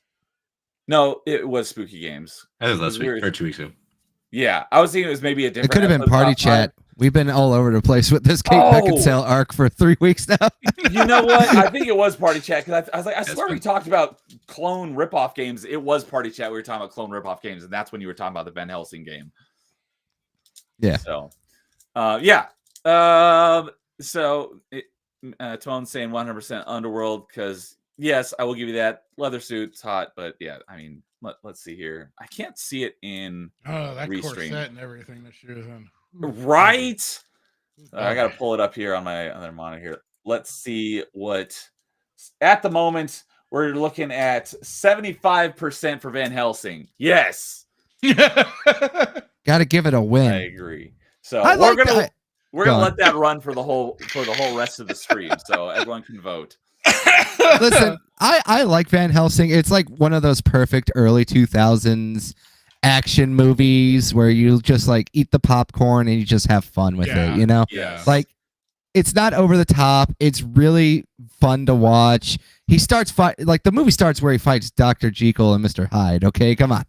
Is that like for 2004? He looked pretty good for 2004 CGI. And like I said, one of the cool plot points of that movie, and they kind of like joke about it, is like Dracula's got these like 3 hot women, and they have kids, but they're all dead because vampires can't produce live kids. So, it's like what the plot point of the movie is, like Dracula's trying to make all his children come to life.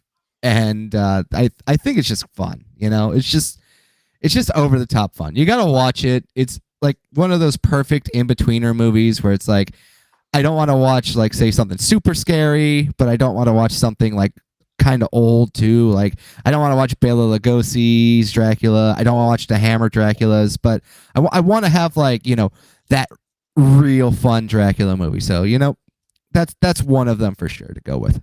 Yeah, it's a fun movie. I'm looking forward to finishing the rest of it. I'll probably finish it tonight after the stream. So, and then you got to play the game. Yeah, I didn't even know that game existed until you talked about it on Party Chat. So, stick with me, kid. I'll show you the world. I will. I'll look into it. So, All right, then I guess that'll leave us with Jason to finish off our number threes. Okay, so my three, just in a preference, I've seen these movies one time, and one time's enough for me. So these are like the three that easily could be split up. So, but yeah. So my number three is Midsommar. I saw this movie in theaters, and holy crap, that's all I needed to see is one time because that movie disturbed the Nikes out of me. I didn't realize that was a spooky movie. Oh yeah, Midsommar is the name of this movie? yeah, Midsommar. Never heard It came of out this just like like 2 years ago. It's pretty new. Yeah, it's fairly new. But actually, it might be more than 2 years. But yes, it's a newer movie. I didn't even realize it was a spooky movie. I thought it was like, Oh, yeah. like No, I mean you can. Yeah, no, no. 2019. Okay, wow, it's already 5 years old. I didn't Yeah. realize that. With Florence Pugh, right? Yeah. Okay, yep. So yeah, they go. It's another one of those movies where they go to a random place, and then obviously they're celebrating Midsommar. You know the I think it's the holiday in I forget. Oh, Sweden, yeah. Sweden. Yeah, okay, good. Midsummer. Okay. Oh yeah, Midsummer. I No, you're pronounce it. saying it right because it's an AR, not an ER, so it is Midsummer. Yeah. Oh, okay. Yeah, that's what it was. Now I know what you're talking about. Never mind. Sorry, carry on. Okay. But anyway, yeah, they go on a trip because of a friend that they kind of don't know, but they know says like, hey, you should come back to me to celebrate this holiday. And then next you know it, yeah, craziness just ensues. And but the reason why Florence Pugh's character doesn't want to go but wants to go is because her sister pretty much commits suicide and also kills her parents too because she starts the car in the garage, takes a very, very long hose, attaches it to the back of the car, and next you know it, she makes a gas mask just huffing thing like that, but tapes and locks everything, so kills her parents and kills herself. But they show the imagery of that. And in the movie too, because of the way I can't remember the guy that directs it. He's gonna pop up again soon. I can never remember his name, but I hate when his movies come out. I'm like, damn good. Yeah, Ari Aster. His stuff is ridiculous. And Meteor Advocate. Yes, I can see it is being boring, but if you watch it and the fact of it being like, it's not saying real, but like being certain like that. Like it is insane on how they treat this and how they want this person that has all this trauma to become like this queen of Midsommar and all that kind of stuff. And she only feels now welcome because of all this kind of like death and everything like that. But I mean, they kill. Well, one of the ladies in there like puts her period in lemonade for one of the people, and then he dies because he's cheating. And then he dies in a bear suit. And I mean, there's people that get their brains bashed in by I forgot the guy's name, but there's just so many just things that just happen while they're, you know, at this thing. And it is just, I don't know. The imagery too is insane. There's a scene that if you could just look up right now, like I was talking about, like the sister's face being with that gas mask from the thing. There's a scene where they're just like walking and it's just a wide shot. If you look into the trees, that's the image, and the trees is the leaves making that same image that you saw in the beginning of the movie with the hose and the sister's face and everything like that. But yeah, there's just so much imagery and so much craziness. And then they try to paint it off as like such a, not a happy, fun thing because all the colors, but like all the colors in there are making it seem like it's this thing to go with. If you're old, you have to become like pretty much a sacrifice. So there's, you know, old people jumping off like these high, you know, cliffs and everything. It is, I don't know. It is one of the movies that I saw once. I'm like, no, I'm good. Like this is too much for even me to handle. Like I've seen it once and I'm like, I'm cool. And because yeah, it is one of those movies that just scared me. Like it was a very spooky movie to me. Yeah, I can't say it because I can't say a lot about a lot of these movies since it's not really my genre. But I do remember that coming out and it being kind of a big thing. I just was way off in what genre the movie was. Yeah, it would have been hilarious if you walked in and like, that's a chick flick, and you'd just watch the first 10 minutes. You'd be like, nope, I'm good. I I'm- I did mention this. I don't remember if it was on Top 5 or Party Chat, but I did have a similar thing like that happen. Not to those genres, but I was expecting one genre and it turned out to be a completely different genre and actually would fit on this list. But I didn't really care for it that much, and so it's not on my list, but maybe it's on one of yours. And it's a lot of people's favorite sci-fi horror movie, and that was Event Horizon. I just thought it was like a sci-fi movie, and it turned into like this demonic, like evil movie. I'm like, I did not see that coming. I had no idea what I was getting into when I watched that movie. Daniel's opening the portal to hell. So, but yeah. So, all right. That will bring us into our number 2s. So, Carl, you ready to kick us off for number 2? Oh man, this is a tough one. My number 2. I'm just gonna do it because I think it's funny. My favorite spooky movie, Brendan Fraser's The Mummy. That almost made my list, but I've only seen it like once, but I did really like that movie. I absolutely love this movie. It really does kind of capture that spirit of like just old school adventure. It takes place, obviously, I think in the early 1900s, right after World War I. So you got that nice feel for like just like this time period setting. The characters in there are just memorable. They're funny and kind of just interesting to like get to like know. Obviously, like the rivalry between the two groups as they're trying to get to the pyramids. There's a lot of funny one-liners in there with like Brendan Fraser and Benny. I do think that it is like got that like spooky atmosphere too, especially when Imhotep comes back to life and he starts taking people's organs. And that obviously the first really shocking scene that you see there is the guy having his eyes and his tongue taken out, and then they just like see Imhotep himself there just like screaming at them, and they have to kind of just run out of there. But it, like I said, it's just a fun. Go on. I was gonna say, even before that, like when they're in the they just get to the pyramids and stuff like that. They got a little bit of spooky stuff that happens, and especially with the fat guy that gets the beetle that starts going underneath his skin. Oh and yes. you see it crawling underneath his skin, and he starts freaking out. He books it, but then this like head on just smashes his face into the wall, the wall, and everybody's just like, "What the hell just happened?" Or when and it's just like all the spooky, like the curse of the mummy that starts kind of coming about. Yeah, or another scene too is when they get all the Egyptian workers to open the tomb and they get sprayed with sulfuric acid. Yeah, and they just melt in front of them. But like I said, there's also like the part where Brendan Fraser is like finds a tomb, and I think it's like coyote voices start going off, and the face opens up from the ground and everything. Mm-hmm. That's kind of like when that was like the I think the battle that he was there when he first ran off from was he started hearing those noises and then ran off. Yeah, and like I said, there's like even we turned Timon around on it. Yeah, I saw that. Yeah, he went from not spooky, fun, but not spooky, and then okay, somewhat spooky.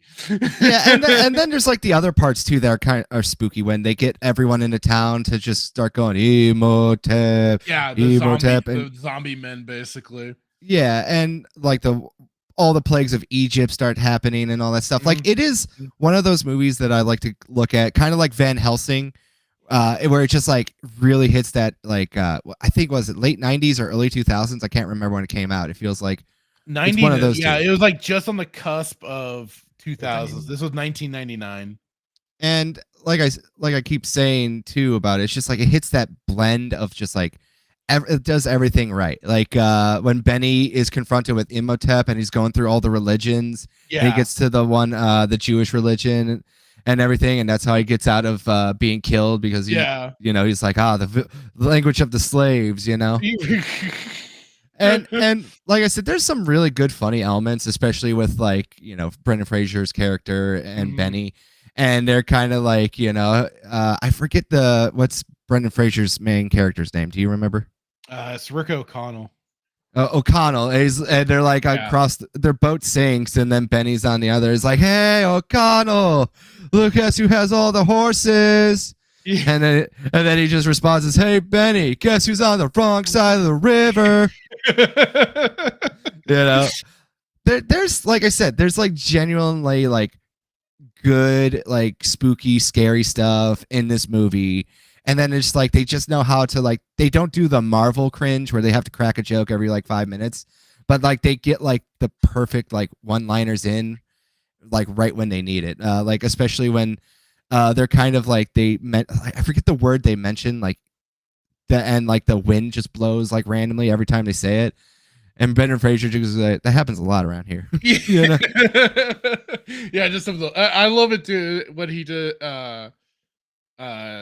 Emotep is in the apartment or whatever, and then Brendan Fraser kicks open the door, charges in, and then freaks him out with the cat. He's just Yeah, like, guess what I got? Yeah, guess what I got? But like, yeah, it's also how like they keep killing all the people in the opposing survey team too, and just like Yeah. you know, like just drains them of their life essence. Like one of the dudes just gets wrapped up in a sandstorm and gets all his like juices taken out and everything too, like that. It is really good. It's a really good movie so far. It's a really good movie, and if you, It's definitely you should peak watch Brendan it. Fraser for sure. It's just like some of his best stuff. This fun action adventure movie. Yeah, And like a very smoking hot Rachel Weisz. yes. If you haven't seen this movie, you should make it a priority because the first one, not the other two, but the first one in particular, it's really good. The first one's the best one. And that's all I have to say of it right now. Okay. That's good. Filter, you want to give us your number 2? Sure. And this is also a Peter Jackson movie with an actor. I think this was kind of his last leading role before he kind of stepped out and he's done side stuff and everything. But also since it's Peter Jackson, he always films in those little quiet places in New Zealand and all that jazz. But this is The Frighteners. I don't know if anybody else has seen this, but Michael J. Fox. Yep, Michael J. Fox, and we have other cameo appearances from even like Lee Ermey, who naturally playing a drill sergeant ghost. But it's like he basically has become like a weird ghost hunter sort of person, but also kind of a shyster, as he uses some ghost friends to kind of scam people in a way. But at the same time, because it's like Peter Jackson, there's this is, I mean, it has a very dark. I mean, there's some comedy to it too, but it has such also this spooky element to it, because then you have Jake Busey going around as kind of he was a formerly serial killer, now basically Grim Reaper, that goes about and still in a way leaves number marks on people's foreheads as being the next victims to kill. And it's like I randomly stumbled upon this movie too. I don't remember how or where. I think it was probably on some of like those HBO movie channels or whatever. But I just stumbled, and I've always been a fan of Michael J. Fox. I've always loved his movies.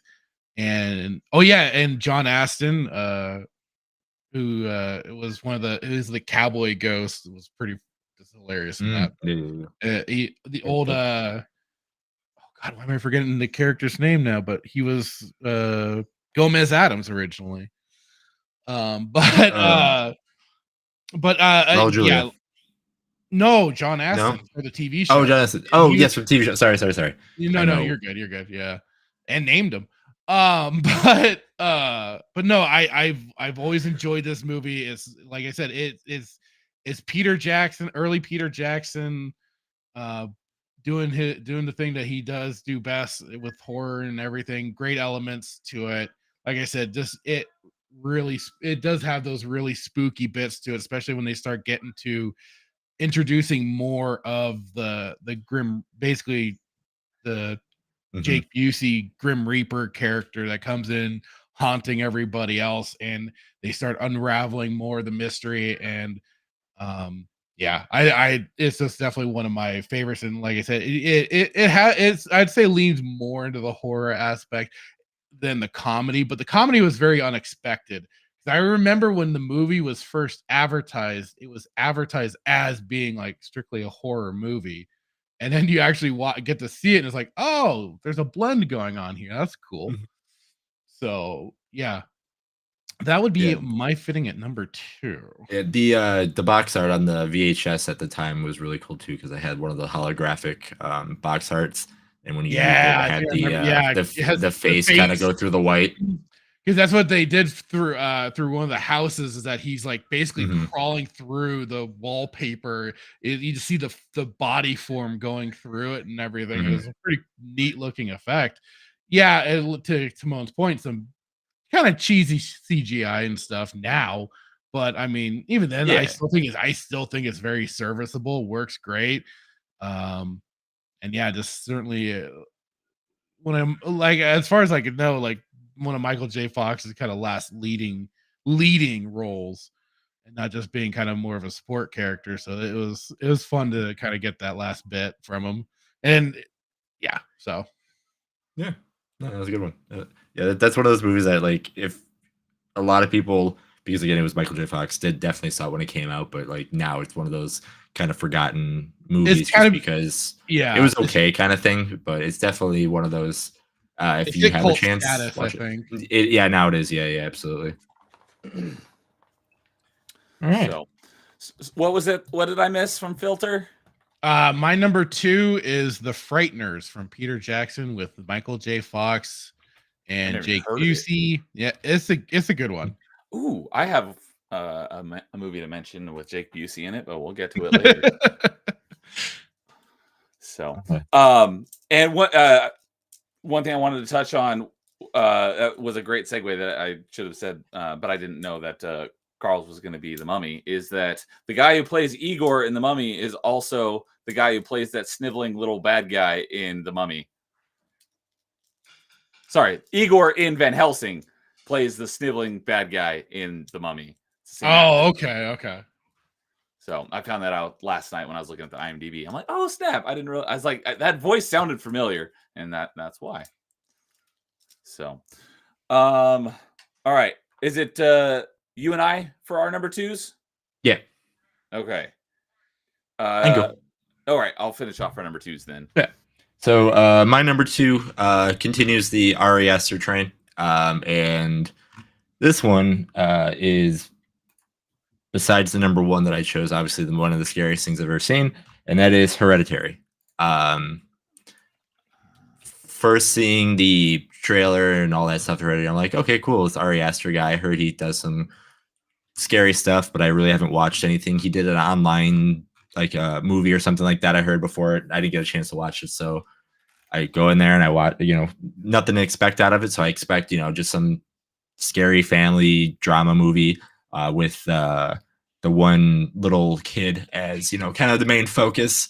And literally, I think maybe 20-30 minutes into the movie, next you know it, the brother goes to a party, brings her sister with, and then next to it drives home, and his sister's head just comes flying off because that movie gets hit by a electric pole and all that kind of stuff. So then, but before that, things start kind of, you knew things were going weird with the family because of some of the stuff that they're just not showing or telling and showing, but you were picking up on little things in the house. And obviously by the end of the movie, you figure out why they had why what was supposed to happen kind of switched it up. But yeah, there's that kind of stuff. It's another one of those ghosts kind of scary movies. There are so many random little things that you pick up on, like with the light and the family, and then again the brother that obviously killed his sister because of what happened. Then you've realized, oh no, there's like this neighbor that was involved with bringing back this deity kind of thing, and then there's just so many random things that pop up that one of the things that scared me the most was besides just him seeing visions in class, and then next he's breaking his nose in class, just because of this deity kind of thing. But the mom being possessed, it like later on in the movie where she's just calm as calm can be, and next you see this light, and then she just like stops and then just goes on this attack mode to the sun, and it is just surreal like how real like that kind of was. Just like it wasn't as like a possession movie where you see somebody crawling on the door, on the window, but kind of was like that, but just like how vicious the attacking was against the against the son, and then setting the father on fire just because we have to do something that way, and it was just another one of those random things.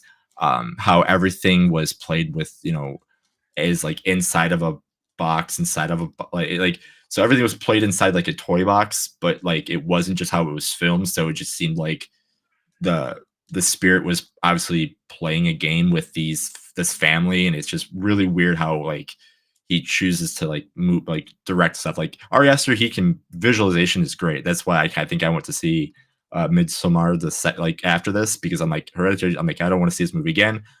But why am I going to go see another movie? It's just because how he films things. It's really, really fascinating, really good to see. But yeah, I learned my lesson after the second time. So you fool me once, all that kind of stuff. So, but yeah, Hereditary is another one of those movies I've seen once. I know enough about it. I've seen it, and I had seen all the things afterwards. But I'm like, no, I'm good. And yeah, it's. If you are a fan of like just crazy scary movies and can see like that and you haven't seen it, I recommend seeing it once. But I mean, it is one of those movies that you'll be like, oh, okay, I can see what he's talking about. It's very, very good shot. Just scares the crap out of me for some. All right. Yep. Another one that surprise, I haven't seen. Oh, and again, I've heard about it though. Yeah, a lot of the ones you've heard about. I'm like, oh, I've heard about that one. Yeah. A lot of the ones like I said you've heard, but I can again for what you're saying, you would if I'm only gonna watch it once, I cannot see you watching it once, kind of thing. So, all right. So for my number 2 is definitely on the lighter end of the spectrum, but I was gonna go with a different movie in this franchise because it's definitely my favorite in the franchise, but it's got a little bit of spooky factor, but it's way too much of an action movie. So I was like, I'll go more to the spooky end, but not complete to the spooky end. And this is a franchise that I did already mention, that I saw once, and it was like the scariest movie I've ever seen, and I have no plans to watch it again. But it's not that one.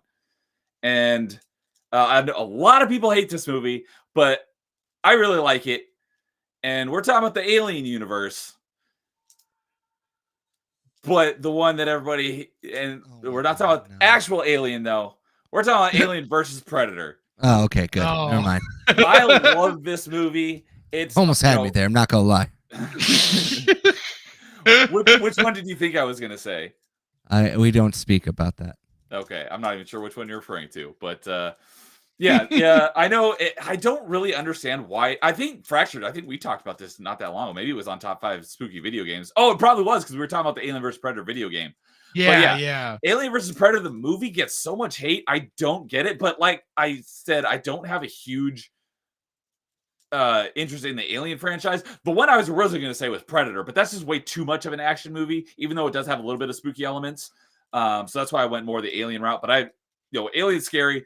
I don't really want to watch the Alien movies, but I liked Alien vs Predator a lot, and I'd be happy to watch it again. I've watched it a few times. It's been a very long time since I've seen it, but it takes place. If the xenomorphs are obviously much more scary than the Predator is, but they're trapped in a pyramid under the ice of Antarctica, and it's basically all in pitch black the whole time, and they're surviving against xenomorphs. So I'd say it's spooky enough. And yeah, the movie gets a lot of hate. I think it's because, like Fracture said last time, the like graphic novel or the comic books are really good, and this didn't do any justice to those. I've never read any of those, so I have no background in that. But I really enjoyed this movie, despite people may have issues with it. I thought it was great. I liked it, and so yeah, it's spooky enough that I think it qualifies for a spooky movie, but it's one that I actually like, unlike the Alien movies. So, Alien vs Predator, is my number 2, and yep, I will take on your booze. Like I said, I'm not saying this is a great list. It's just this is a spooky movies that I enjoy. So I will take that boo happily. So Boo. I would, Boo. Hiss. Hiss. if I had the clip, I'd play it again. Boo this man. But yeah, I like that movie despite people hating it. I'm not gonna say it's a good movie, but I enjoy it. So There you go. all Oops, there it right. is.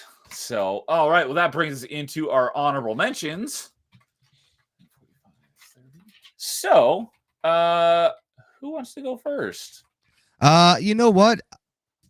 I'm gonna shake the world here. I'll give you my number 5 as my number honorable Okay. mention. How's that sound? Perfect. And Timon's saying that if one of the Conjurings isn't on someone's list, the whole stream is a sham. First off, It's movies surprise are it's not bad. on my list. I've never seen them and I never will. you will. We're gonna capture you, Neo. Good luck with that. We're gonna prop you in a movie theater like it's Clockwork Orange. You're gonna I've be seen like, your no. Clockwork Orange me into watching these movies. Strap his eyes open and away we go. And then we're gonna play the Mass Effect music. You're gonna be like, not Mass Effect music. My number 5, though, I'm gonna go with a classic movie more than anything else. The original Night of the Living Dead, the black and white version of that one in Oh, particular. okay. Yeah. I've got like a very love-hate relationship with Of the Dead series, obviously. You got like the original runs, you know, Night of the Living Dead, Dawn of the Dead, Day of the Dead, Land of the Dead, VHS of the Dead, I think. No, not VHS. Well, I think it is VHS of the Dead or Camera of the Dead, something like that. And then, of course, there's the Return of the Night of the Living Dead, which is Of the yeah. Which, if you haven't seen that, that's a very 80s over the top Night of the Living Dead movie where the zombies actually don't die when you cut off their heads. Oh, wow. Yeah, like it kind of changes up that formula a little bit. But I'm gonna go with the original black and white one, not the remakes or anything like that. Even though the remake is really good, the original black and white one for some reason just sticks out with me so much more because Well, it the just funny- feels like. Sorry, go on. I was just gonna say the first remake is just basically the original movie, just practically colorized. Color. Yeah. Yeah, and Yeah. I just think the black and white one, without it being in color, just for some reason it just feels like it hits that tone even more. Yeah, I'll agree know? with that. It like the colored version, the remake of it, whatever you want to call it, like it is really good too. But I don't know, something about like the black and white one when they open the scene and it's the brother and sister and they're going to the cemetery and then he's just like messing with his sister like they're coming to get you, Barbara. You know? Right there. And then it's just like, look, he's coming right now. And then like, you know, he's just messing around. That's the first zombie you meet. It's just there's no big build up. There's not like anything out of it. It's just so It simplistic just and comes in, yeah. just goes right to it.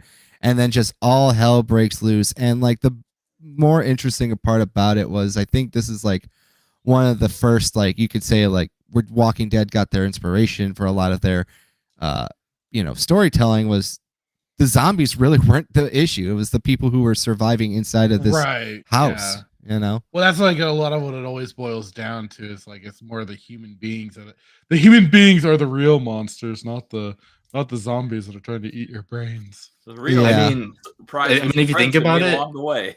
yeah, I mean, if you think about it, it's true. I mean, like, yes, they can get like gang up and get you, but I mean, they're a slow moving like force. Yes, when they get into together, that's when you have to be careful. But yeah, it's when people are trying to solve the problem. So I want to push back on this. Zombies are scary when they're like They are.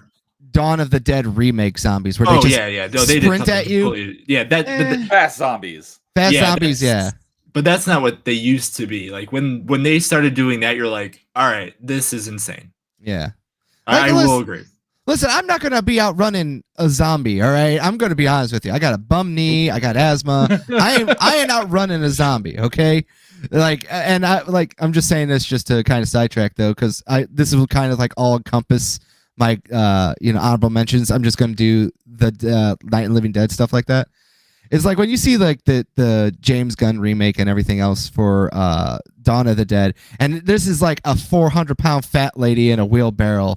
She just comes up as a zombie and she's sprinting like an Olympic gymnast. I'm like, I'm boned, all right? You know, I'm just so boned. I ain't that this woman could not do that as like a normal person, but as a zombie, she can't. We're screwed. It's like, how are we even gonna live this? You know? And like the super jumps that they're doing as well. Like, no thanks. Yeah.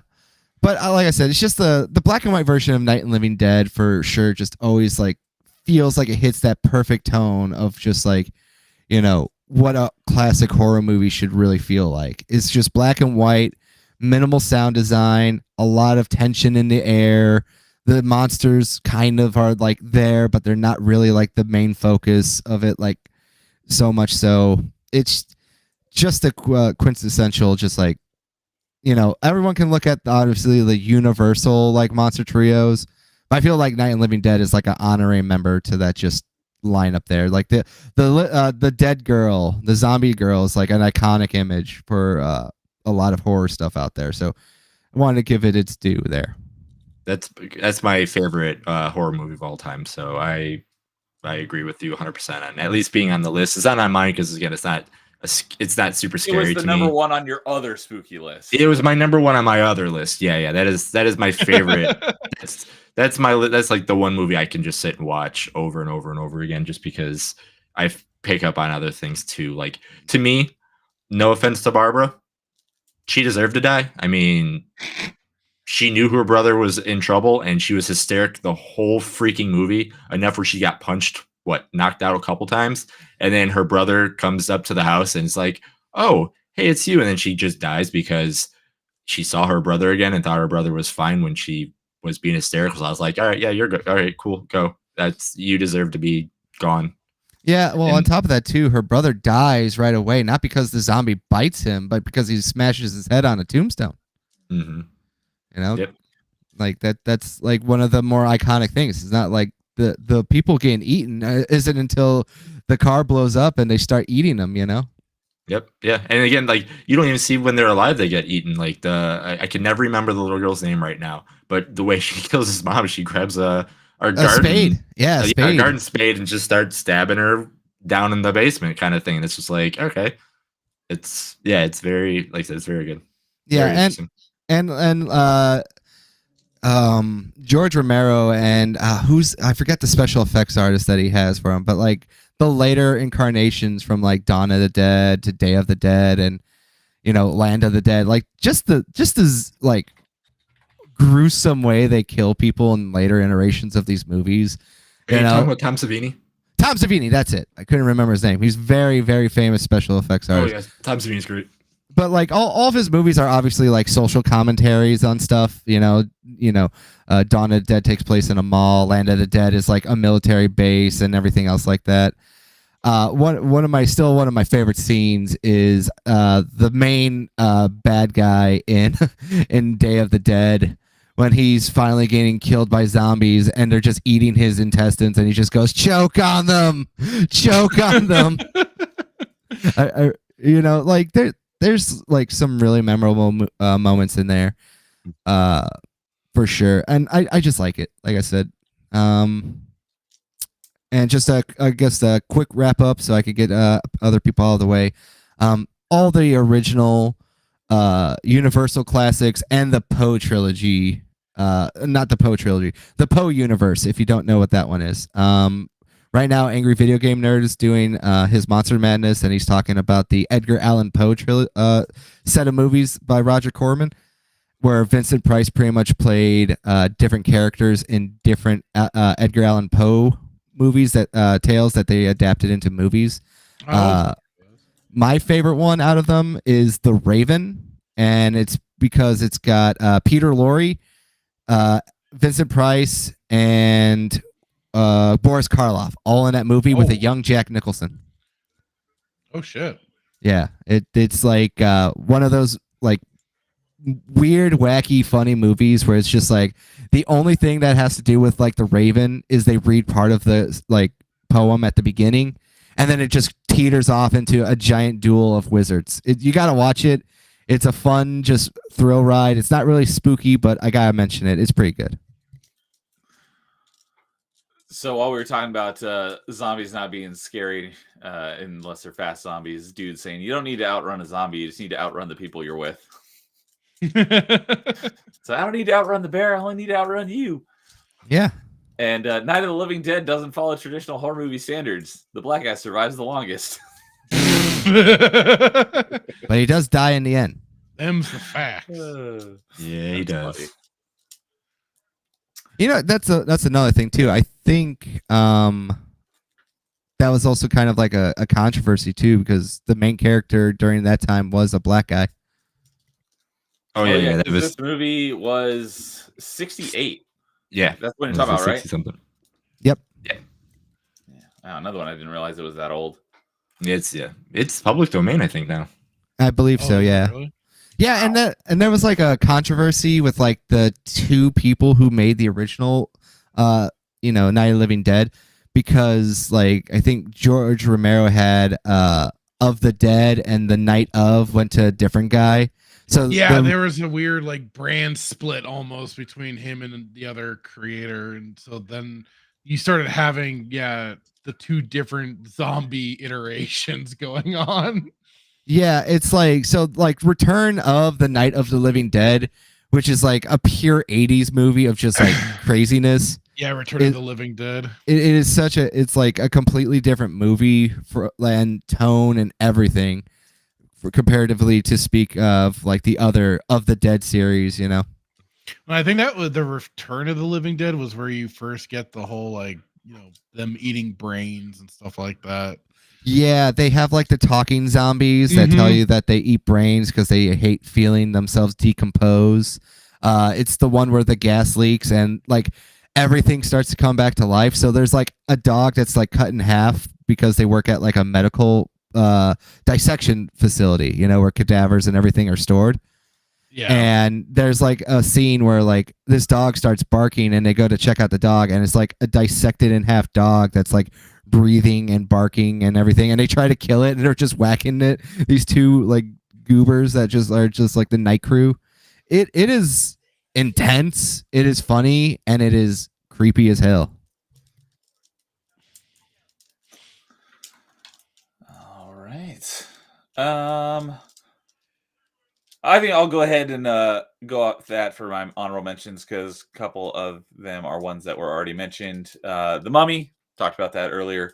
I really need to watch that one again because I haven't watched it in forever, but that was a fun movie. And yeah, not scary. I think I saw it in Timon was saying in chat while you're talking about it. Yeah, not scary, but definitely spooky. It's about mummies, so I think it definitely qualifies. And then we're just talking about it a little bit, but the you have to clarify because I think we talked about this on last top 5, but the 2004 Dawn of the Dead, that was Zack Snyder. Zack Snyder and James Gunn. And James Gunn did it together because I didn't. Yes. That's right. I didn't know James Gunn was involved with that until you told me on the last episode, and I was like, I didn't even know he was attached to that. Yes, But- yeah, that's not shocking. I didn't find out about that until like 2 years ago. I think he did like the writing for that one. Okay. Or something. I can't remember. I just know that Zack Snyder was like the lead, and then it was like it's like one of those like. And did you know James Gunn worked with him? I'm like, no, I didn't. And it's like, son of a I'll bitch. be He is- damned. Yeah, James Gunn is listed as one of the writers along with George Romero, at least on IMDb. So there you go. Fun fact of the day. So I think that might have been like the first zombie movie someone ever made me watch, and for the most part, I liked it. I thought the ending sucked, but as a zombie movie, I thought it was pretty good. Yeah, I You think didn't my like them, you didn't like them being on the boat? Well, I I hated just, that part so much. I just hated it was all pointless. I like the part when they were playing chess with the gun shop owner across the street. I thought that was Yes. a good part. That was great. And then another zombie one that I remember. This one I actually saw in theater, and that was World War Z. I know it was like very drastically removed from the actual book, which I know nothing about, but I did enjoy that movie, and I thought the I don't know if you want to call it a twist or not, but the like solution at the end was a pretty interesting take. and it made sense in that universe. But yeah, I remember that one was kind of freaking me out. You know, I think it was the first time. Well, was Dawn of the Dead 2004? Was that Fast Zombies? I don't remember. Yeah. Yeah. Okay, but I remember World War Z being Fast Zombies, and I was like, oh, that would suck. World War Z is like insect zombies where they just pile up on each other and do all sorts of crazy stuff. Like, you know, it's like next level insane, you know? And then I hope I don't steal anybody's number one, but probably one of the best zombie comedies, and that's Shaun of the Dead. Good one. It's not my favorite of the Cornetto trilogy. My favorite is Hot Fuzz, and that could arguably fit since it's basically a slasher movie. But The great are good. Hot Greats Fuzz is are my good. favorite of the three. But Shaun of the Dead definitely falls in this category much more so than the others. But Shaun of the Dead is fun. Yeah, so Shaun of the Dead is on my honorable mentions as well. okay, so I had to I had to give it some love. So I love Yeah. Shaun of the Dead, man. That's like probably the best parody movie out there. Well, that's like the thing. It plays the balance very well of, yeah, it's kind of parroting the zombie movies and stuff like that, but at the same time, it's doing enough to still be kind of its own zombie movie on top of it. Just Mhm. there's some extra ludicrousness going on, as they especially go around whacking the zombies with the cricket bats and stuff like that. And Yeah, to the beat of throwing the- Queen. yeah. It's kind of like unintentional comedy almost, like especially if you look at it like in a real world perspective. They're like just trying to figure out how to kill these damn things. And it's like, Very how do we do British. it? Yeah, Best way to say it, very British style of comedy. Yep. Yeah, one of my favorite things about Shaun of the Dead too, that it takes pretty much the world to end for how they were setting up that world to change, because like when the movie starts, you see all these same people that end up becoming zombies, but they're walking to their job doing the same thing over and Mhm. over and over again. You know, Sean is, you know, going to work, just doing the same thing over and over and over again, you know, not really having a life. And, you know, like we're going to, you know, the same bar, we're going to, you know, the same this and this and that. But when the world ends, like, oh, now we have to kind of grow up and change what we need to do to kind of survive what's going on. Yeah, and just the whole plan still is when they even put it out there. The Sure. opening scene, like you said, he does his morning routine, and then when everything goes to hell, he does his morning routine again, and he's just so oblivious to the world Yeah. that he's just walking past zombies, people dead, and everything, and he's just like so stuck in his routine of just being like in this dead end, you know, world. That he just keeps like just trucking through it. You know, obviously every zombie movie is like a social commentary in some way, Right. and that's like the finest example of just like it's a social commentary. It's like you're so used to like just being stuck in this like routine of like life not changing, nothing exciting happening, that like a zombie apocalypse could happen, and it would take a while for you to notice. Well, and it's funny too, because like he's basically walking by doing his usual routine, and even then, none of the zombies really take notice of him as he's just doing his normal thing until he gets back, and then they start causing trouble. Then they start picking up, oh, these are normal people, we gotta kill them. And then the other best thing about Shaun of the Dead too, sorry to interrupt, but I can never remember the lady character, but when they're eventually they're going to the Winchester and they pass the person that they know, and he's like they have their group that looks almost identical. The other one was like, and she's like, oh, where are you going? Oh, we're going to the Winchester because, you know, this stuff. And she's like, well, all right, good. You know, kind Good of luck. like good luck and all that stuff. And then they pass and they're like almost the same people, but it's like, yeah, why don't you just follow that? You know, it's always just funny to kind of, you could have just had a bigger group. Why didn't you go with them? So, yep, that's my list of honorable mentions. Pretty small since, you know, this isn't really my genre. So, but I thought since Filter, I think you said you like Shaun of the Dead, I figured that'd be a good segue into your honorable mentions. I mean, yeah, it was Shaun of the Dead, and then I was like, oh, what else can I kind of throw on there? And I'm like, oh well, I remembered, you know, there's Tucker and Dale versus Evil, which is another kind of horror comedy spoofish sort of Heard thing. of that one? You'd have fun with that one.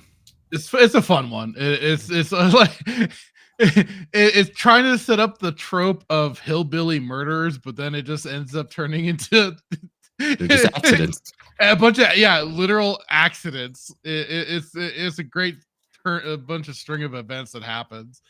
Oh, it's got Alan Tudyk. Yeah. You'd have a lot of fun. It's one of those backyard, back thing kind of like murder or stuff like that. But they go into it, but they're not really murders. There's just unfortunate events that happen with them in front of them, and then there's people on the outside like, wait, why are you killing them? It's like, we're not. We're trying to pull this person they're out. killing.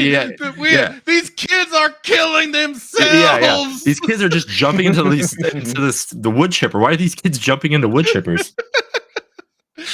I gotta check this out. I gotta watch that again one of these days. It's been a hot minute. I mean, otherwise, that was you stole my other one.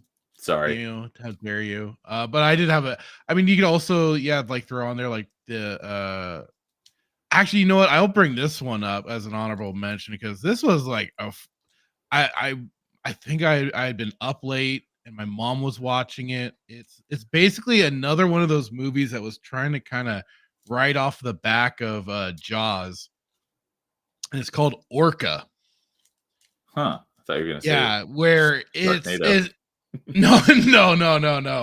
This is just kind of like I said, it was trying to kind of write off the back a bit of Jaws, but it's of course a killer whale that is the thing that they have to deal with, and the thing that ends up happening is like essentially like an unfortunate string of events essentially for these guys that capture a whale, and the female whale. Do they have to get it to the moon? No. It's the whale basically has like a premature birth and the baby dies. And it's a string of like horrific sounds on top of it. It's a very visceral sounds that that has stuck into my brain. And then the male killer whale is basically then on a vendetta to get revenge. And it's a little more straightforward, but like it has the original actor of Dumbledore in it as a young man, of course. And like I said, the beginning especially is what always stuck with me, but then it is just basically it's Jaws but with a killer whale involved. It's Free Willy Jaws edition. Cocaine whale. Kind of. Oh, 1977. Wow, that's like I said, writing that's right older. off the back of Jaws and everything. That just reminds me of the orca whale that killed 3 people at SeaWorld. Oh, yeah. There you go.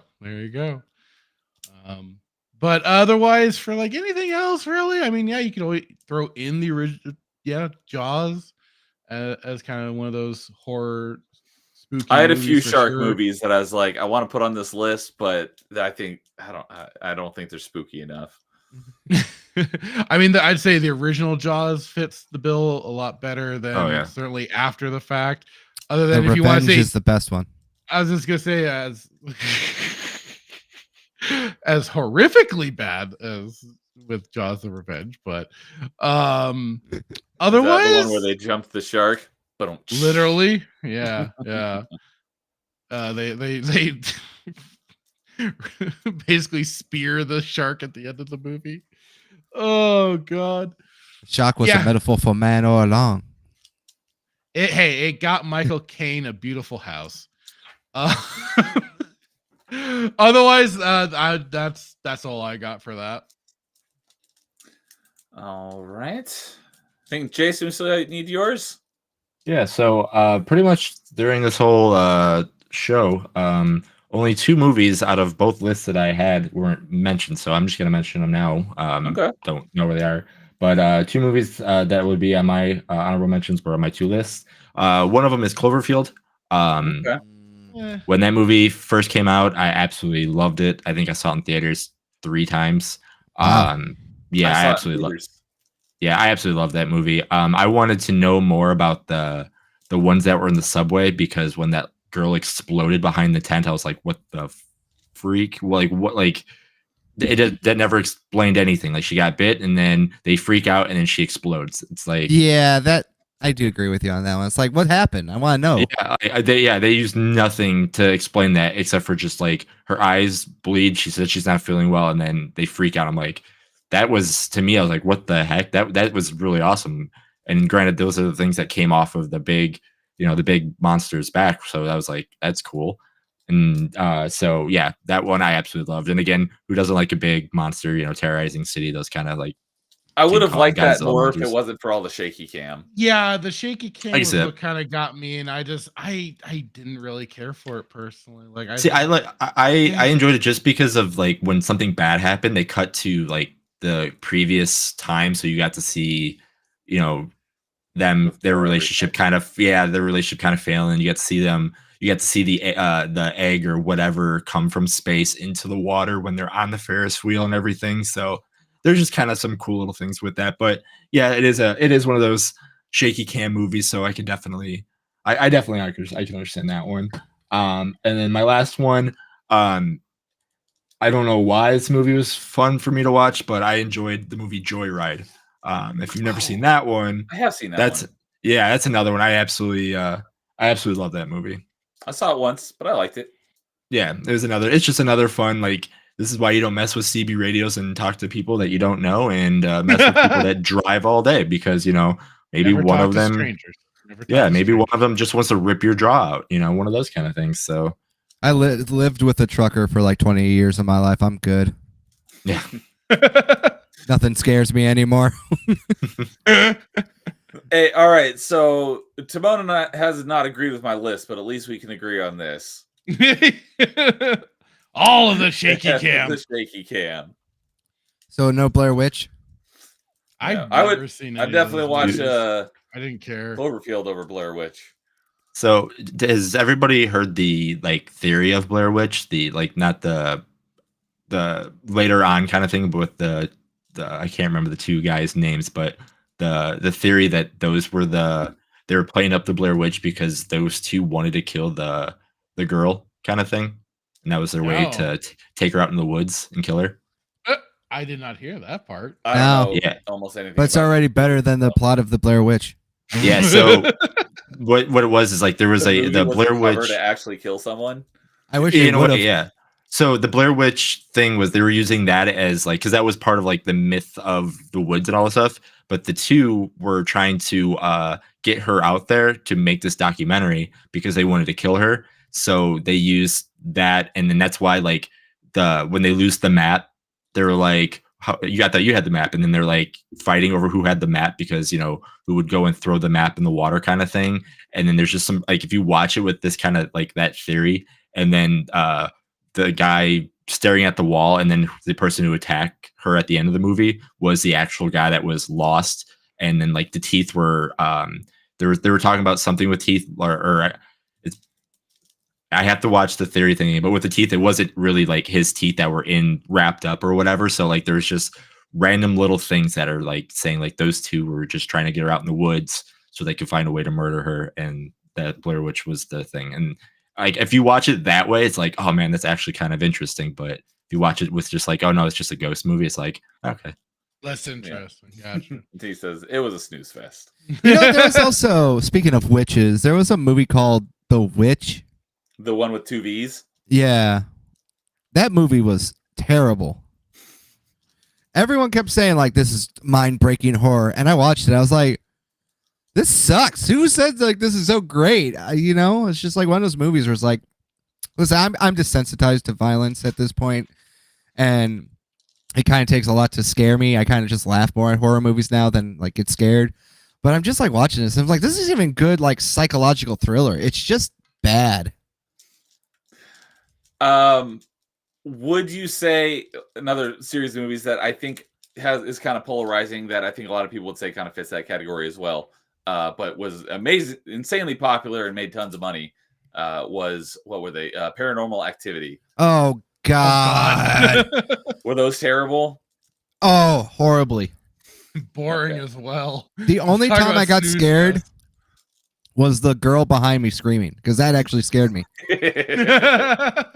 I remember watching it with my buddy Ryan, and we're like, this is boring. And then this girl just like, there was like one scene, she went, ah, and I'm like, oh. He's scared by the people around you, not by the Yeah, actual movie. The one with the goat, yeah, that was super boring. Yeah, that's exactly right there, Timo. So, all right. Man, there's just so many horror movies and spooky movies that we just did not cover. Like, this could Well, easily have been like a part 2, part 3, part 4. You know, there's just so many good ones. Oh, we can definitely do another one. Yeah, But, next year. Yeah.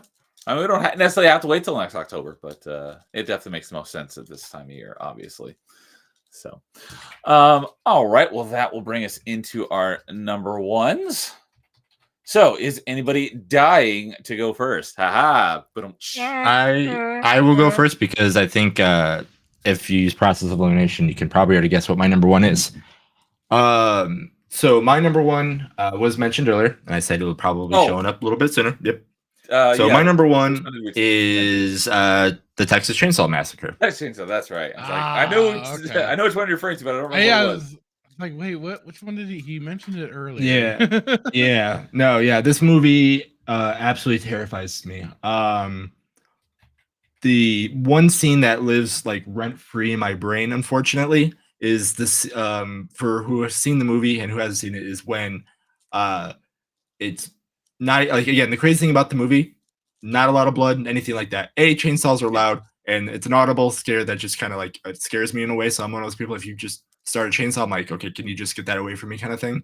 But that's not the part. Yeah, I think most people would say I don't want a chainsaw near me. Yeah. But anyway, the one that scares me and lives rent free in my brain is when the guy is in the house, and I think I know where you're going. Sorry. Yeah, and he takes the mallet and just smashes it in the back of his head, and you're like, okay, that sucks, but that's not just how the scene ends. Gets smashed in the back of the head, he goes down, and literally 5-6 seconds goes by, and he just has these convulsions on the ground, because if you got hit in the back of the head with a mallet, you're not just going down and just falling asleep. No, like you just got whacked. Traumatic brain injury. Exactly. And the way that it's shot and the way that it's performed, it's like, holy freaking, like, like, again, one of those things that scare me the most is if something like feels real to me, that just gets on my side. I'm like, no, that's kind of like, I'm good, kind of thing like that.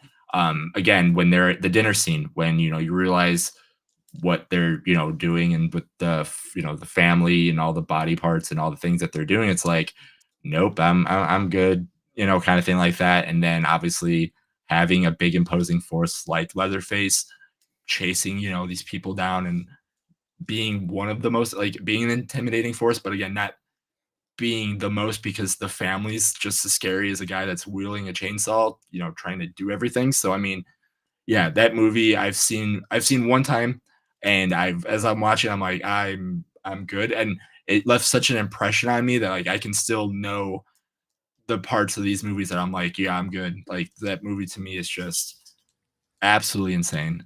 It's done very well, and again, there's like no blood in the movie, which is insanity to me.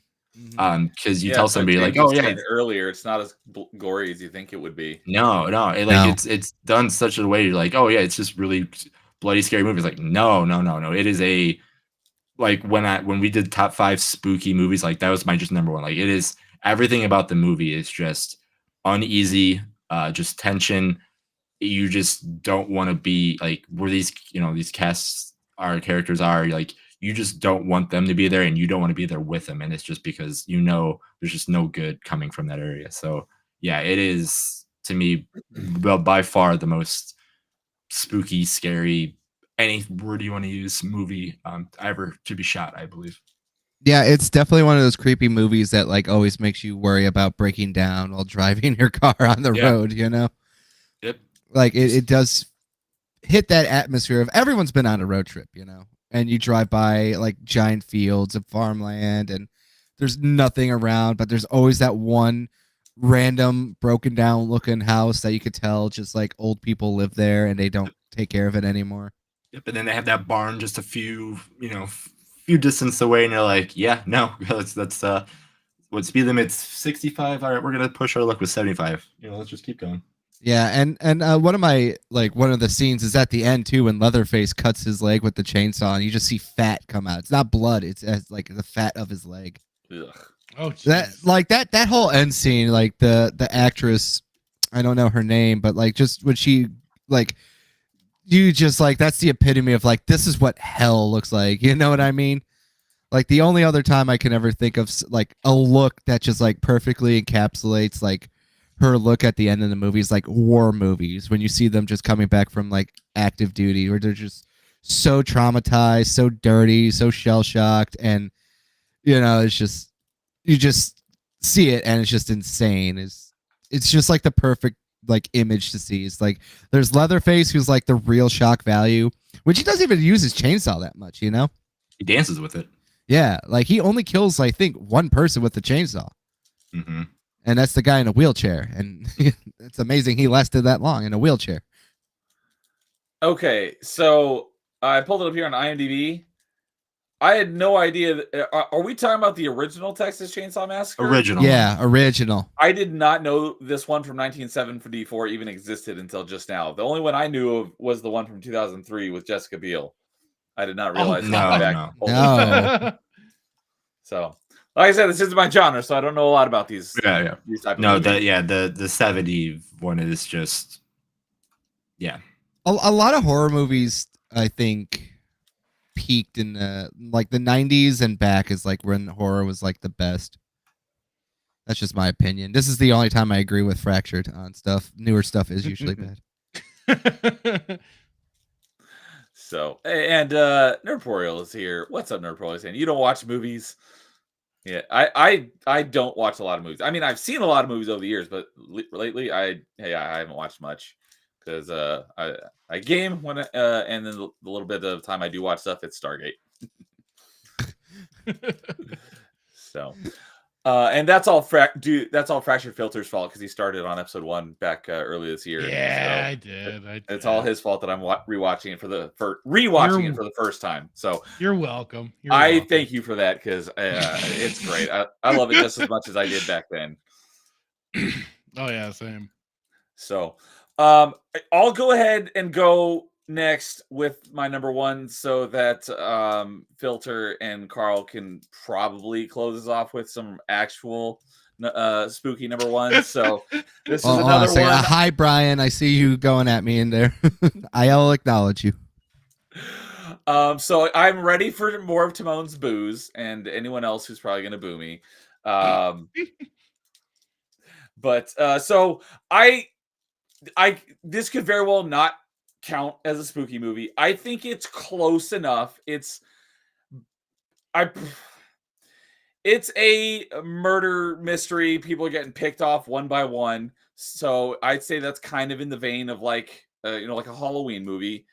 Wouldn't say it's a slasher movie, but people are dying left and right.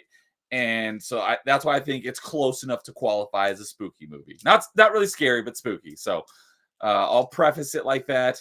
I know I'll probably get some more hate. This is probably my my Jason take of Dead Cells being a Metroidvania. Hey, everything it says it is now. I'm getting all ever place saying like, yeah, it is. I'm like, all right, cool. I wasn't wrong. So see, I'm right because people that say the other thing, they say it's not a roguelike. So Dead Cells is just more of a roguelike than it is a Metroidvania. But anyways, so the roguelike, hold on. The roguelike people say it's not a roguelike, and then the Metroidvania people say it's not a Metroidvania. So where does it live? Is it just not either? It's in this limbo state between the two genres. Anyways, so this is a movie I saw. I don't remember the first time I saw it. I only saw it once, but I really, really liked it. And I probably saw it maybe 15 years ago. And I think we might have mentioned it on last top 5. And I was like, I really got to watch this again before next top 5 to see if it's as good as I remember. And it is. It was great. I love it. There are 2 major twists near the end. There's one at about 15 minutes left in the movie, and there's one at about like the very last scene of the movie. I remembered the twist at the very end of the movie, but I had completely forgotten about the twist. It's about 15 minutes before the end of the movie. And it's so I'll just say Identity. Has anyone seen Identity? No. Because if you haven't, I highly recommend it. It's definitely more in the psychological thriller category than it is an actual spooky movie, but it is people are dying left and right, and there's they're trapped in a motel, and each time someone Yes. dies, there's a key, and it's counting down to like how many people are left. Cusack's in it, right? What Cusack? Yeah, John Cusack's I've the seen main it. character. Cusack, Alfred Ray Liotta's in Molina. it as well. John Yep. C. McGinnis.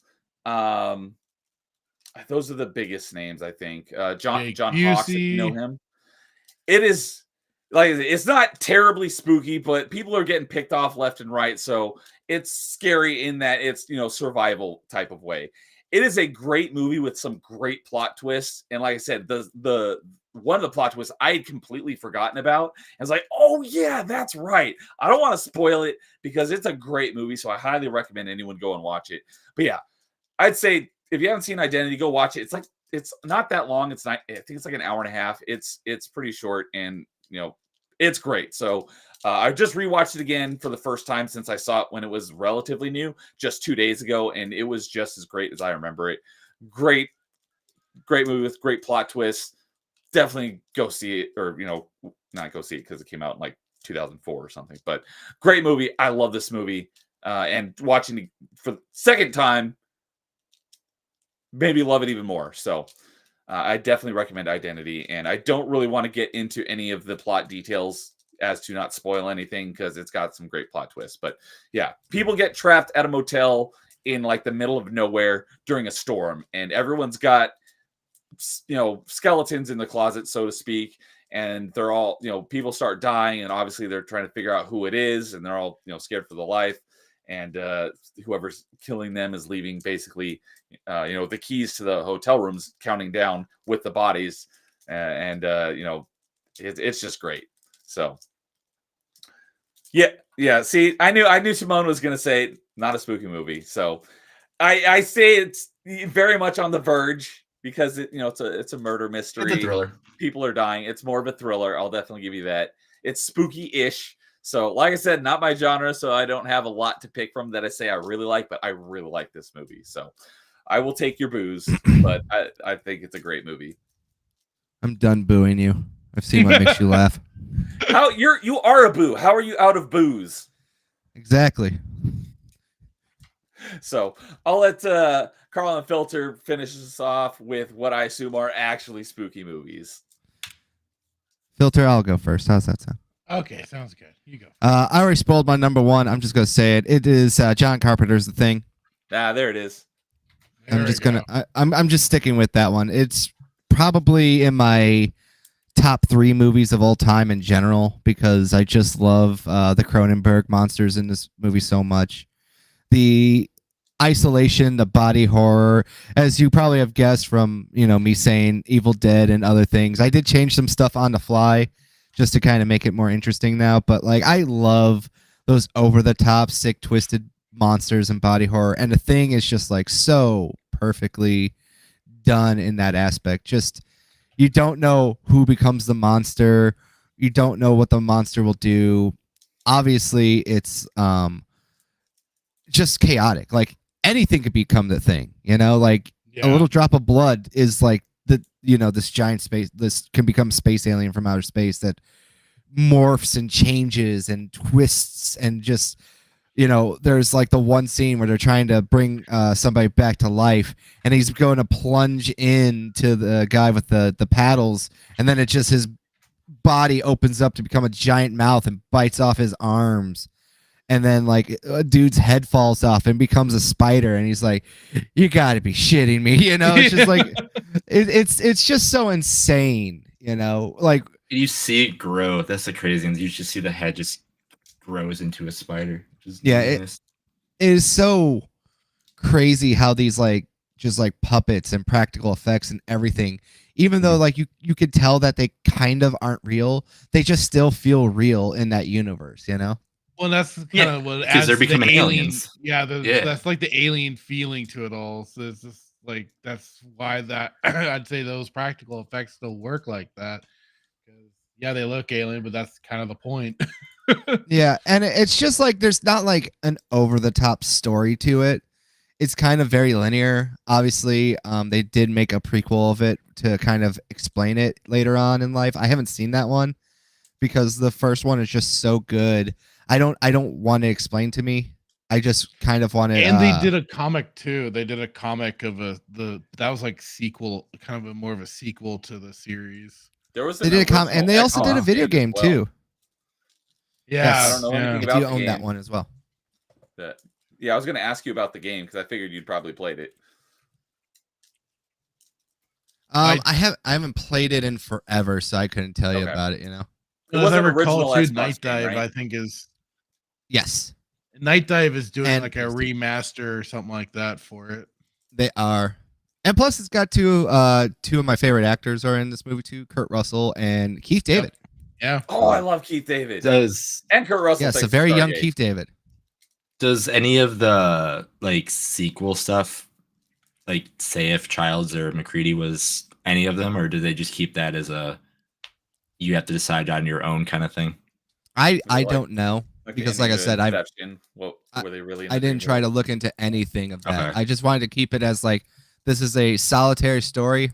Yeah, I never want. That's one thing. Like usually, like oh man, I want to know. I'll look into it. Like, is it Childs? Is it like McCready? Did they finally be one? Like that's one thing that I never want to be answered.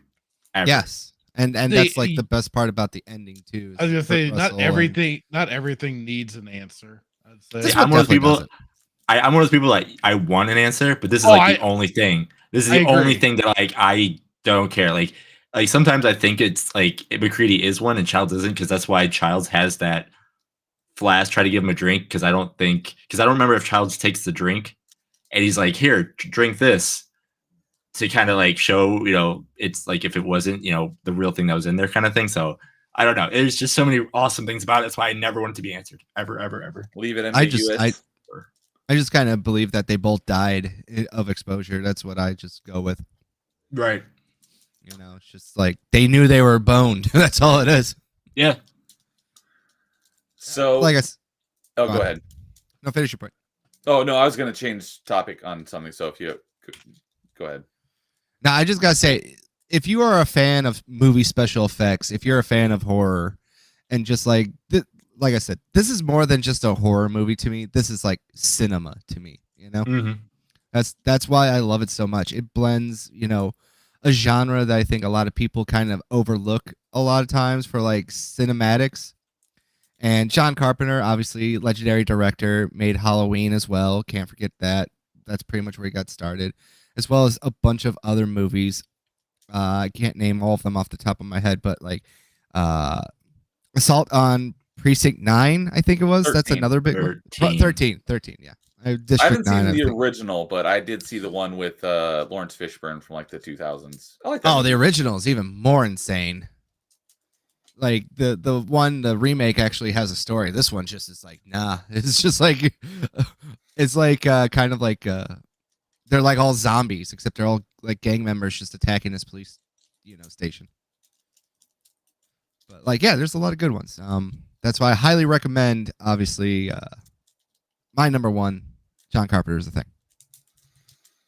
Yeah, if James was still here, I think he would agree because I think he's the one who told me. He's like, Neo, you got to watch the thing. It's great. I was like, maybe I will at some point.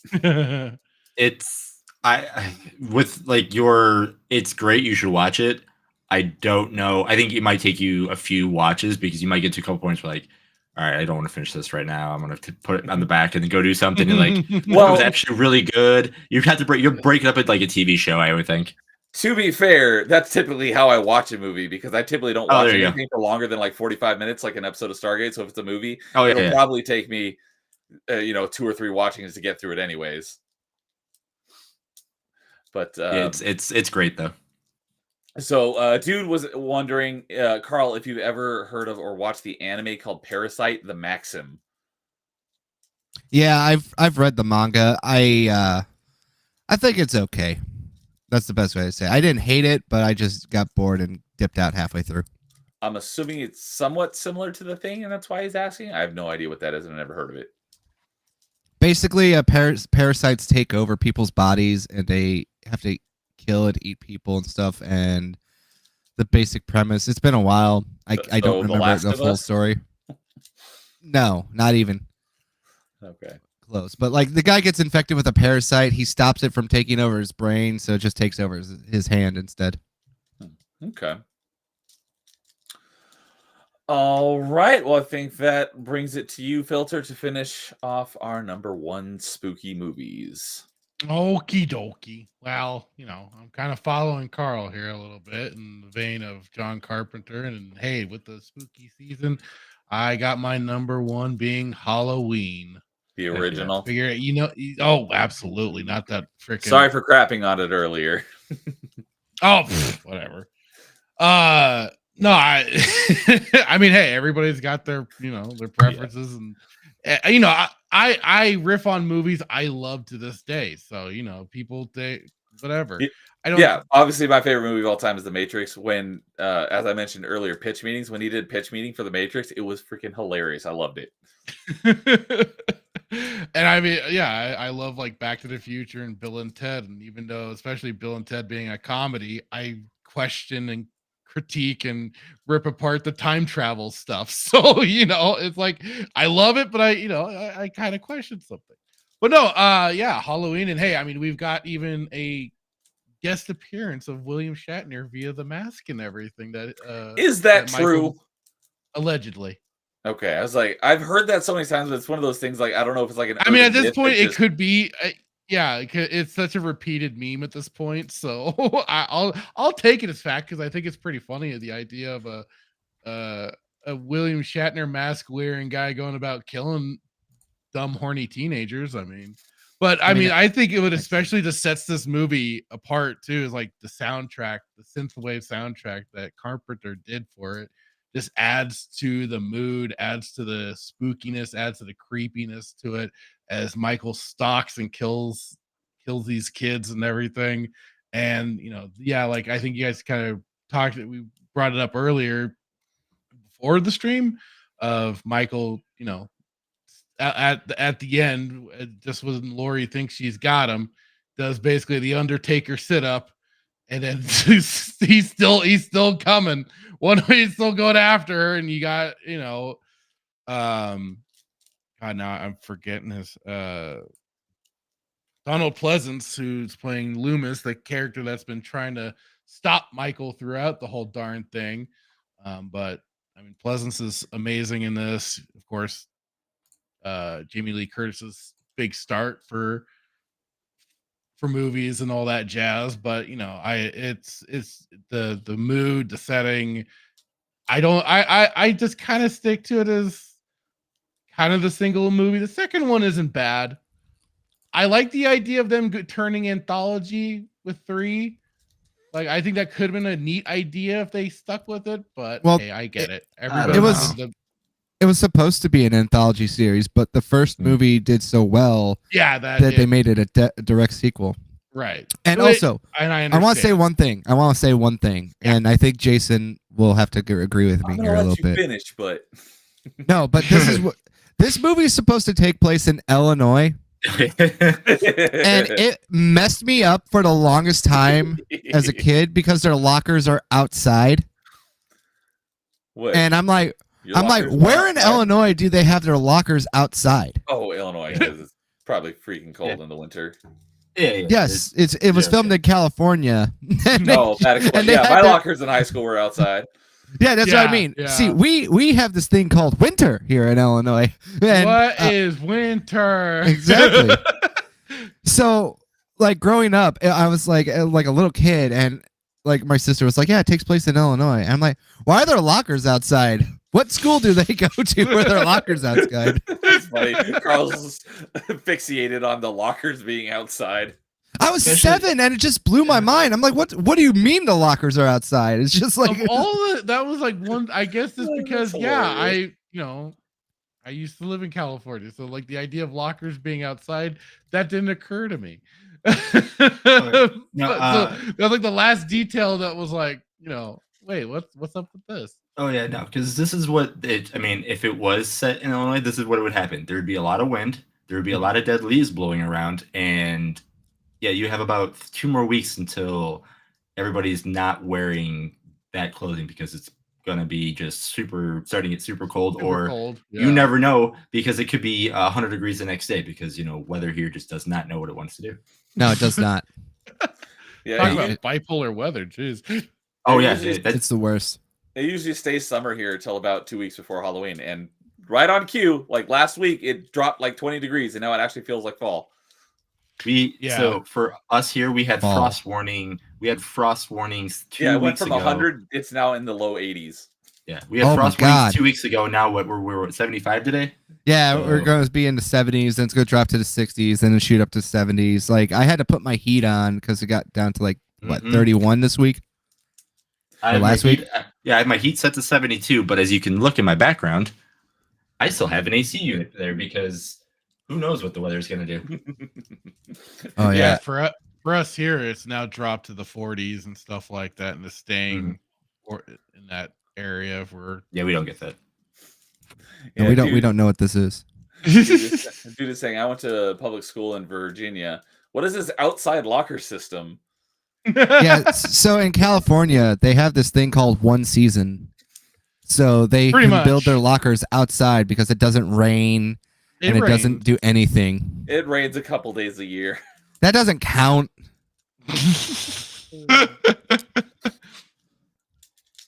Yeah, that's why I said it was like the weirdest thing to me. Still, I'm sorry for derailing this conversation, No, but it's hilarious. It's I love it. fine. but like I said, it's like this movie's supposed to take place in Illinois, and as a person from Illinois, just seeing Illinois. Illinois, yeah. Even like living It- going to school Illinois down is right south next Illinois. to Illinois, Timon. Yeah, they're sister states.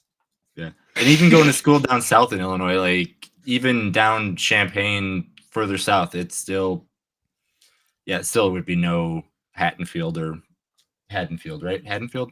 Yeah. I always get the T's and the D's. I can remember how it's fairly pronounced. Listen, our state actually goes farther south than Richmond, Virginia, in some parts of it, all right? And we still don't have lockers outside even down there.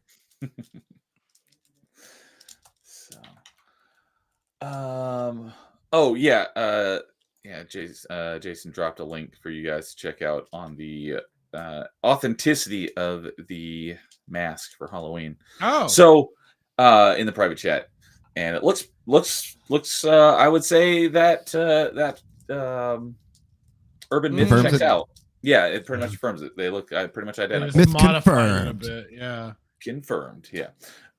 And Halloween. So, how many Halloween movies are there? Oh, 17. Christ. Depending on which timeline you're going through. Are you? There actually are 17? Because that sounds about right. Or are you just throwing out a random number, hoping it's right? 1, 2, 3, 4, 5. He's like, 1, yes. 2, 1, 2, 3, 4, 5, 6, 7, 8, 9, 10. I think 12. Did you count the Rob Zombie ones? I did. And did you count the remakes? I did because that's And part of this- the main timeline because it goes 1, 2, then there's the H2O timeline, then there's 1, 2, the new ones, and then there's one down there. There's the Rob Zombie ones there, and I think there's 2 here. So Okay, so 1, there's 2, 8 of the originals, then there's Yep. the 2 Rob Zombie, and and then there's 3 of the David 13. Gordon Green movies. So we got 13. I was Yeah. off by 1. Are we counting Halloween 3? Yeah, I'm counting Halloween 3. So yeah, so I guess Jason might have 13. skipped over 3. Okay. But no, if you I want counted- to, I missed one. Oh, okay. I missed one, but yeah, I counted 3 because I'm like, I was there's gonna- one over in the corner. I always call it the anthology corner, the Rob Zombie 2, and then it kind of goes like this. It's all over the road. Jason in real time is doing the Charlie Day meme from Always Sunny with the Yeah. board. Who's behind Pepper all the Silva? lines. I mean, I get Um, it. It gets goofy with some of these timelines. I just go. There's just 2. You know what? yeah, I I forgot. I know which movie I forgot too. I forgot Halloween Resurrection. So there's my 13. yeah. That's what I counted. That's the 13th. That's the 13th movie I missed. So it Unlucky sounds like 13. you guys. It sounds like you guys are pretty well versed in the Halloween franchise. Was my perception of the one that I saw, which I think was H2O, is that Yeah, okay. I was like, I think I heard that the general consensus on that one is that it's terrible. Was Yeah, it- H2O the sequel to the other Ye- one? Yeah, H2O was the what they called the 20 years later, which was supposed to be like a more of a direct sequel to the original two. And Yeah. they skipped over all the other ones that they did. And Yes, that sounds right from what the people who I watched it with were saying. They Yeah, like they- sequel rebooted it, as I like to say. The C boot. they just kind of ignored the in betweens and just focused on the Jamie Lee Curtis ones because they brought her back. That was kind of her first return to the series. That sounds Uh, that is ringing a lot of bells. So I'm pretty sure it's H2O that I saw. And it was like at a private school or something like that. That he was That sounds right. and ends with him getting decapitated and yet somehow comes back in Halloween Resurrection. Kills Yes, Jamie Lee Curtis. Yep. Kills Jamie Lee Curtis. He finally gets his revenge. He finally did it. He But we did it, can't boys. forget- but we can't forget about H2O, where I think it was Buster Rhymes fights Michael That's Myers. Resurrection. Is that H2O2? That is.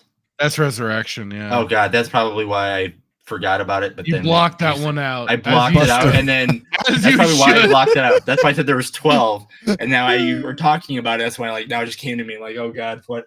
Yeah, they like kill Laurie Ugh. Strode off in like the beginning of that movie, and then it's like Yeah, this she's in weird the like kiss.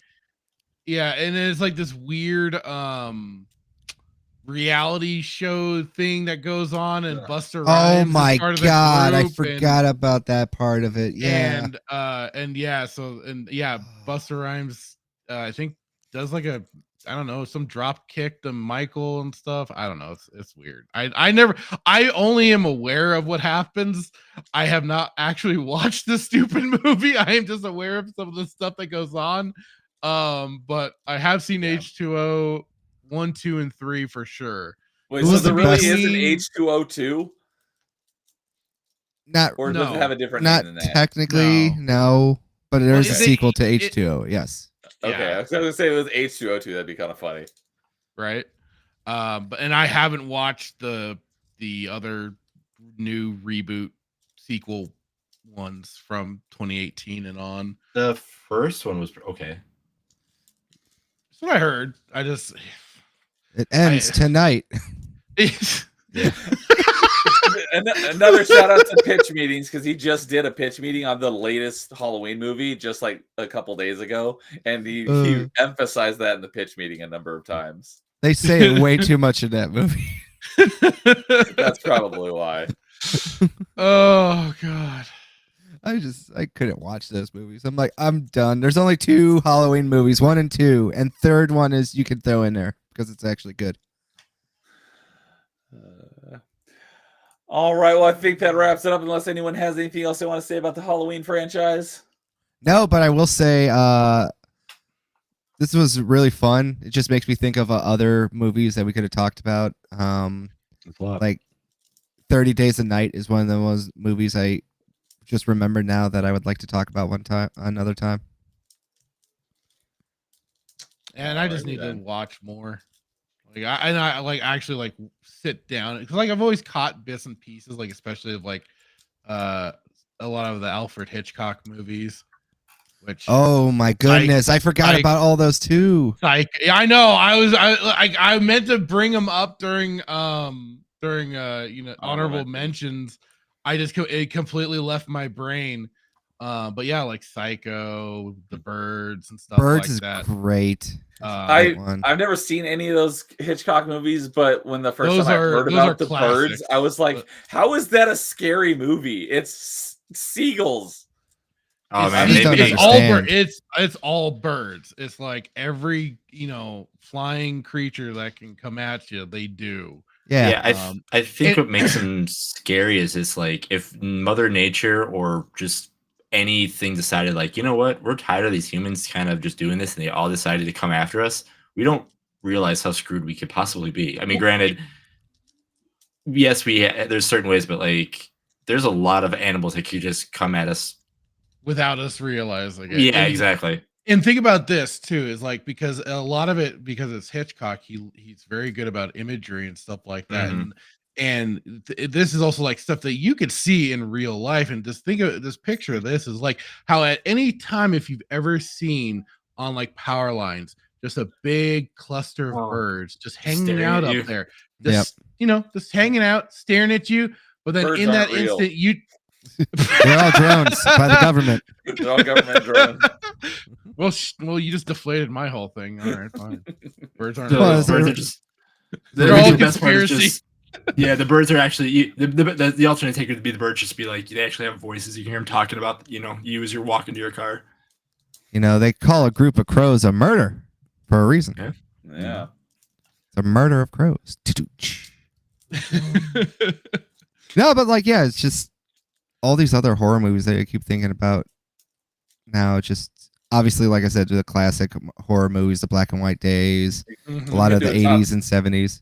Could do a top 5 like classic horrors, like before I don't know 1980 or 1970. Oh, or that would be something such like a great one. Yeah. Wicker Man would have to make that list. The original Wicker Man.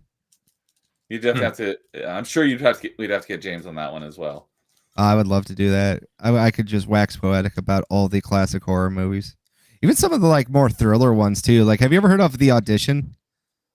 I know the band, The Audition. I don't know. Of Are you a talking movie about called the is that the '90s one, right? The Japanese one, yeah. Oh yeah, that movie's holy crap. That movie is wild with a capital W. Yeah. Let's just say you think that the person. Well, let's just say that's one of the movies that you're kind of happy the killer. What's the best way? Like, I'm trying to describe it. Like the killer is actually not the creep, and you're kind of not rooting for that person at the end of the movie, but you're like, damn, that person chose the wrong person to mess with. Once you kill a dog, you're dead to me. I hope you die.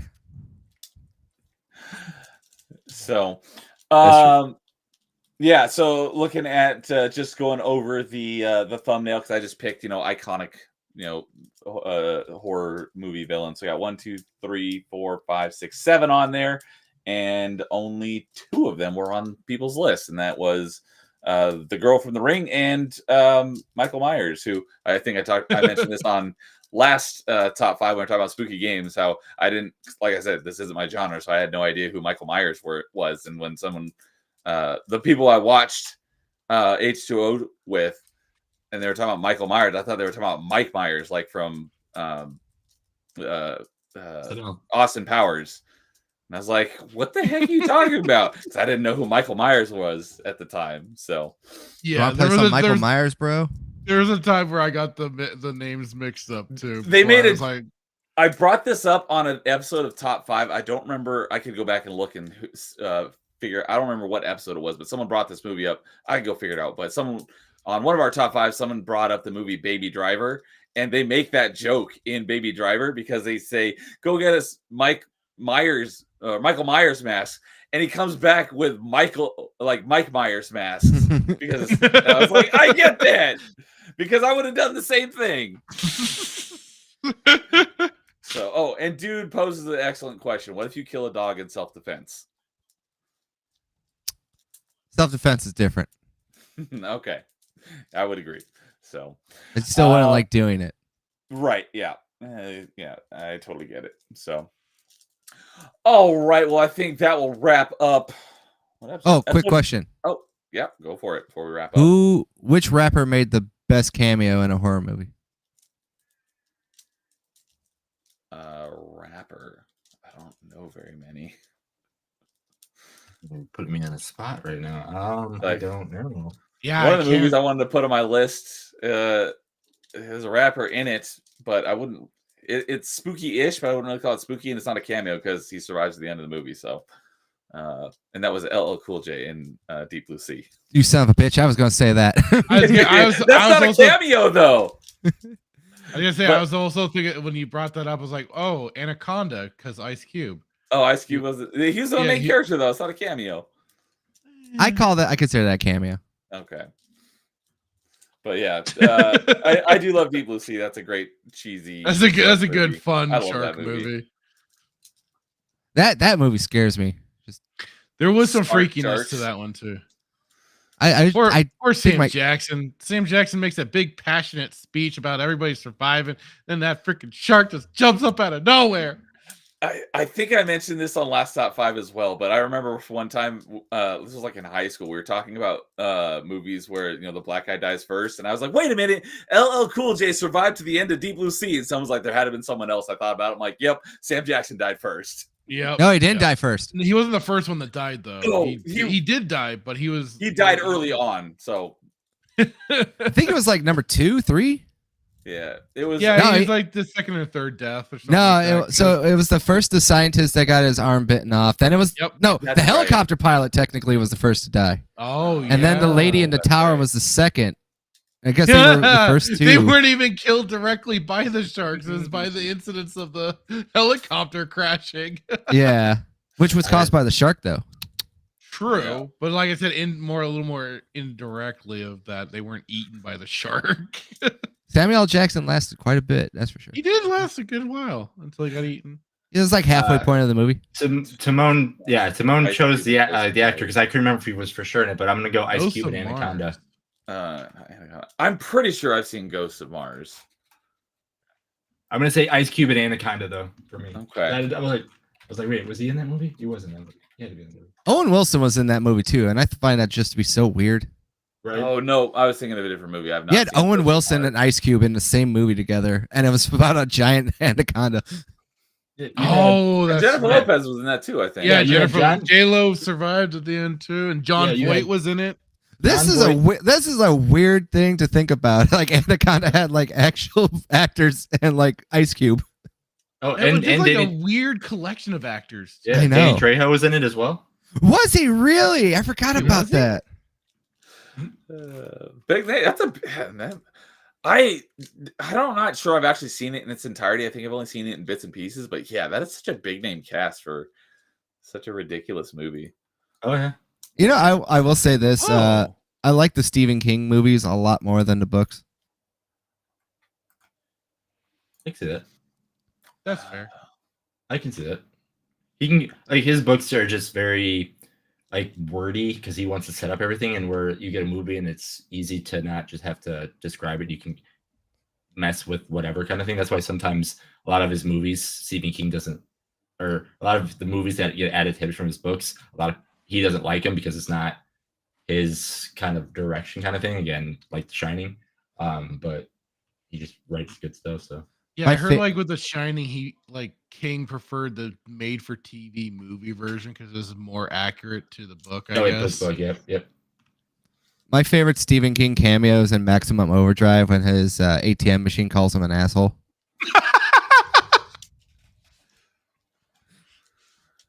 I like it.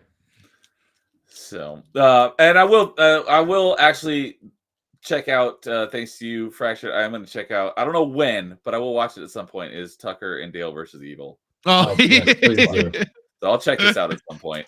Please do. yeah, I've never seen that movie. So it's should watch good it. fun. It's You good both should fun. watch it. yeah, I'm watching the trailer just with no audio right now, and it looks funny. It Yes. does look funny. I just for some reason was like, this also looks stupid, and I just didn't want to watch it. So, but yeah, all right. Well, that I think will wrap us up for episode 19 of Top 5. So appreciate you guys coming on. I'm glad you were able to make most of it, Carl. As problem. always, fun hanging out with you guys. So we'll go around the horn and let you guys plug whatever you got going on. Oh, sorry. Before we do that. I forget almost every time. Thank you, Jason. Go ahead Yep. and before we wrap up, Jason's going to give us what is our standing on top 5 spooky movies.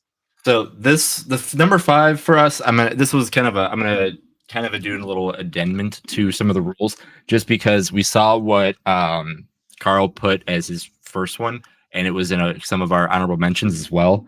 But because he took it off where it was at, kind of thing. But I'm gonna put Evil Dead 2 as number 5, because if he would have been on the list, it would have been on the list no matter what. And again, it was on a lot of our honorable mentions too. So instead of putting 1, 2, 3, 4, 5 movies at number 5, I'm just gonna be like, you know what, Evil Dead 2 had a little bit more substance on it, so I'm putting that at number 5. And then there was a tie for number 2 with The Thing, Halloween, and Identity. So that would be our next tier. And then number 1, because it was only on 2 people's lists, and that is The Texas Chainsaw Massacre is number 1. Yep, that makes a lot of sense.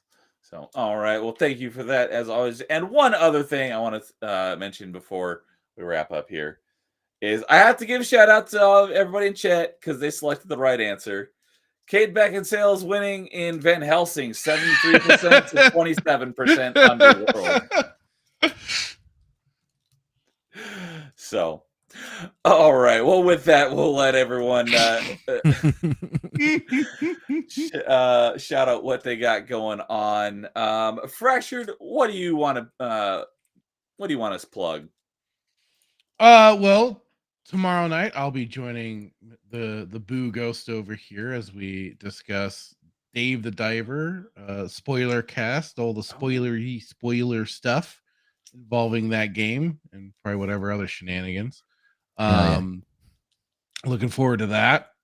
And just check out and see whatever the heck else I might be doing tomorrow. I might do a gaming stream of some more Vampires the Masquerade beforehand in the morning or something. And then of course, Thursday night, weekend pregame, but it'll be pushed to 6:30 Pacific Standard Time, 7:30 Mountain Time. I hate static for this. But he's moving it to a little bit of a later time just so everybody can get on time and stuff, get in on for the chat and all that jazz. So, and I don't know what he has planned this week, but hey, check it out. And then Friday I'll be on Dermy Wormy's Ballbusters, my first appearance on that show, so that's all right. fun. And There I you might go. be, and I think I'll be staying up for Devil Made Me Do It's open bar. That Beelzebub. Beelzebub, yeah, Beelzebub. Sorry, I got things mixed late up. nighter. Yeah, open Yeah, bar. I'll be chugging down a lot of energy drinks that day. And I'll have to wait and hear from Hitman if we're gonna be doing Saturday Night Sith. Otherwise, I might just do another gaming stream. And otherwise, that is all I can think of for the time being. All right. So I dropped the link to Fracture's channel there. thank If you. anyone isn't already subscribed, go check him out. He's a great dude. Much appreciated. Unfortunately, his co-host on Saturday Night Sith is not. He never responds to me ever. Going on 2 months now. I told him to reply to you. So yeah, I was just looking at the my original message to him, and it was like at the end of August. If Carl wants to talk about, get frustrated with boomer people with technology and stuff like that, my co-host is very much in that category, and he's younger than I am, so he's very much in the boomer tech category. But I mean, at the same time, I kind of get it. I've told people that I've helped at work and stuff. It's like, I wish I don't know the things that I do. I wish I was just as oblivious, because technology can just be evil sometimes. So Technology evil? No. I look forward Technology to connecting evil, with yes. him eventually. Yeah, I'll have to remind him again. Oh, and yeah, sorry, Timon, to disappoint. It says no Conjuring, a sham. I say a sham. Hey, we Because still had some good picks, though. You gotta at least give us. We all The got Conjuring's not good. That's why. We both have a hot take right there. It's I not a haven't hot take. seen It's them. the truth. I haven't seen The Conjuring, have so no I idea. cannot speak for it. It's one of those movies that like it sounds better like when you're a kid, and then when you get older, you're like, wow, this really wasn't that great. What was I thinking? Carl's Those spitting rose tinted fire over glasses. I'm being the hater tonight. I gotta fill in. here. All right, Carl, what do you got going on? Well, as Mr. Fractured said, tomorrow we are going to be doing a Dave the Diver spoiler cast or a retrospective. I think I have it labeled as retrospective. So there you go. I'm going to go with retrospective. And then Thursday, I will be back as well solo for a game stream. I'm going to be playing a game called Blood Will Tell for Monster Madness. It's a licensed anime game from Sega. It's a hack and slasher kind of interesting concept of a game where the character is born with no body parts really. He's just basically a hollowed out husk, and you have to kill demons to get your body parts back. So there you go. And then Friday, what the heck? Yeah, booed. Simone giving you the big boo. That's fine. It just caught me off guard because I think he's probably booing both of us on that one. Boo earns. He's saying Boo earns. Booerns. And then Saturday, I will also have another episode of the RNG show, and joining me will be Pop Culture Mechanic as we break down a part 2 of video game and comic book. Comic book and anime video games, and we're going to talk about our favorite ones and break it down a little bit more in depth for that. And then that's really about it for this week, because Saturday, I'm taking Saturday off because it's my wife and mine's 5th year anniversary. So we're Oh, congratulations. having a good time with that one for sure. Nice. And I also wanted to say one more thing. Shout out to my mother, because she's going to be a great grandmother. Whoa. I know. Is like from you or one of your siblings? Well, obviously not from me. That would be kind of weird. But my brother, as you know, he is 53 years old, and I'm 33, so my brother's 20 years older than me. Yeah. So my niece, she's pregnant. There you go. Oh, cool. Well, congratulations to Mommy Carl. Nice. Yeah, it blew her mind when she's like, "Oh, your niece is pregnant." I'm like, "Wow, you're gonna be a great grandmother." She's like, "Oh shit, I didn't even think about that." That's hilarious. Yes. What? So yeah, just wanted to give a shout out to my mom. Cool stuff. Cool. Man. Good stuff. So, and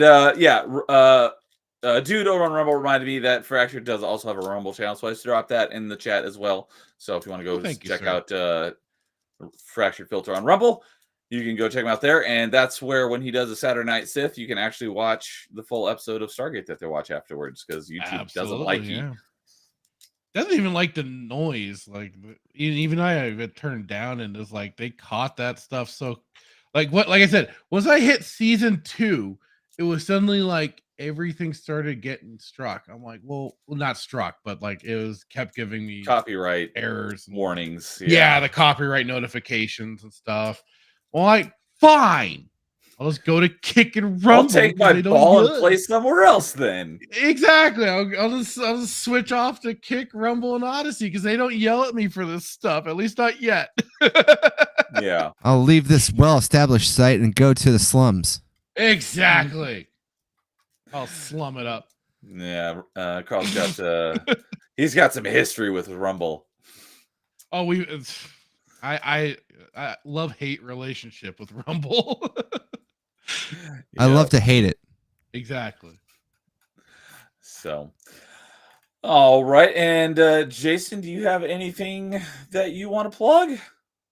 What, we have our last top 5 in 2 weeks for the 2024 year. And then we're going to be taking our break, right? In 2 weeks? No, because we've got 3 more top 5s. Oh, do we? I thought we only had 2 more. 2 in November. And then the wait, first one in December. No, I forgot we're doing that one in December. Sorry. My brain is, as you can see, my brain's all over the place. So anyway, we have 3 more for the year. So they got that. And then, yeah, we'll be having our little break. And then we'll come back with, the best of for pretty much like our first season kind of thing. That's about all I have going on. But we'll be talking more about that in the next 3 weeks. So, yeah, the plan as of this moment, I still haven't heard back from them, because there's some people who suggested a topic a while ago, and if anyone suggests a topic and we do that topic, I'd like to offer them a chance to be on the panel. So I reach out to them like, hey, you had mentioned this topic. Do you want to be on this panel? And I haven't heard back from them yet. But anyways, at the moment, our next top 5 on November 5th is the next, is tentatively going to be top 5 video game movies. That's great. Yeah. That's so. Yeah, I forgot that. And then on the 19th, the episode after that, we're doing top 5 party members, like video game RPG party members. I had that one done. So that is the plan for the next 2 episodes of the top 5. So those will be on the 5th and 19th. The topics may change, but they'll probably be those ones. So Yeah. But yeah, and then we'll have one in December, and then we're going to take a break until January. So Yep. Our season 1 top 5 will be over. We'll call it. yeah. So as for myself, I will be back again tomorrow night with Dude doing Dude Souls, and the last few episodes have, for the most part, have gone pretty well. I've run into some rage-inducing moments, but overall, I would say, definitely. The last 2 episodes have been far better than the first 2 episodes by far. So those first 2 episodes, the entire thing was rage-inducing. But so the games are starting to hook you a little bit. It sounds I like. wouldn't say hook, but I have not been hating every minute of it like I did the first 2 episodes. The claws are starting to get you a little bit, and you're like, oh, this isn't that bad. No. Oh don't no. see me fall in love with the Dark Souls One games, of but us. speaking of Hot Fuzz, but so we'll be back with another episode of Dude Souls tomorrow night, and let's see here, where did we left off? We just Dude is coaching me, and we just finished ringing the second bell, so the giant opened the door to this castle, and I went in just to see what it was, and I got my crap kicked in by a couple of these like snake serpent guards. So that's where I am at the moment. So and then Thursday night, no open mic. What I will be doing is I will be doing my next gaming roulette stream, where we let the roulette wheel decide what I play, and I will be catching up on, because if you don't know, any tip that I get goes on my next roulette stream, kind of like, basically shamelessly ripping off James and his Steam roulette. But for me, it's just gaming roulette, because games, most of them are Xbox games, but I got games on Steam and retro achievements and other platforms, not all Xbox. So it's just gaming roulette. But anytime I get a tip, it adds a gifted game, it adds a spin to my upcoming roulette stream. And I haven't done one since July, so I have a lot of stuff to catch up on. So it'll be a few hours of gaming fun. And the only exception to that so far, because like James, he does it. It has to be tips during Steam Roulette. For me, it's just anytime I get if I got a tip right now, it would go on this Steam Roulette. Except for something I started on last night's Mass Effect Monday. Mass Effect Monday tips are just for Mass Effect Monday, but anytime else, they'll go on the next roulette stream. And so I had a lot of fun playing Mass Effect last night. I added a new twist to it, and it made it quite entertaining. And I'm looking forward to doing Mass Effect Monday next month to see what happens. So yes, and I'll be joining you for those ones. Yeah. So the plan is, if anyone, I do Mass Effect Monday once a month, and it's open to anybody who wants to join. And the plan for the next Mass Effect Monday is November 18th. So we may have a full party.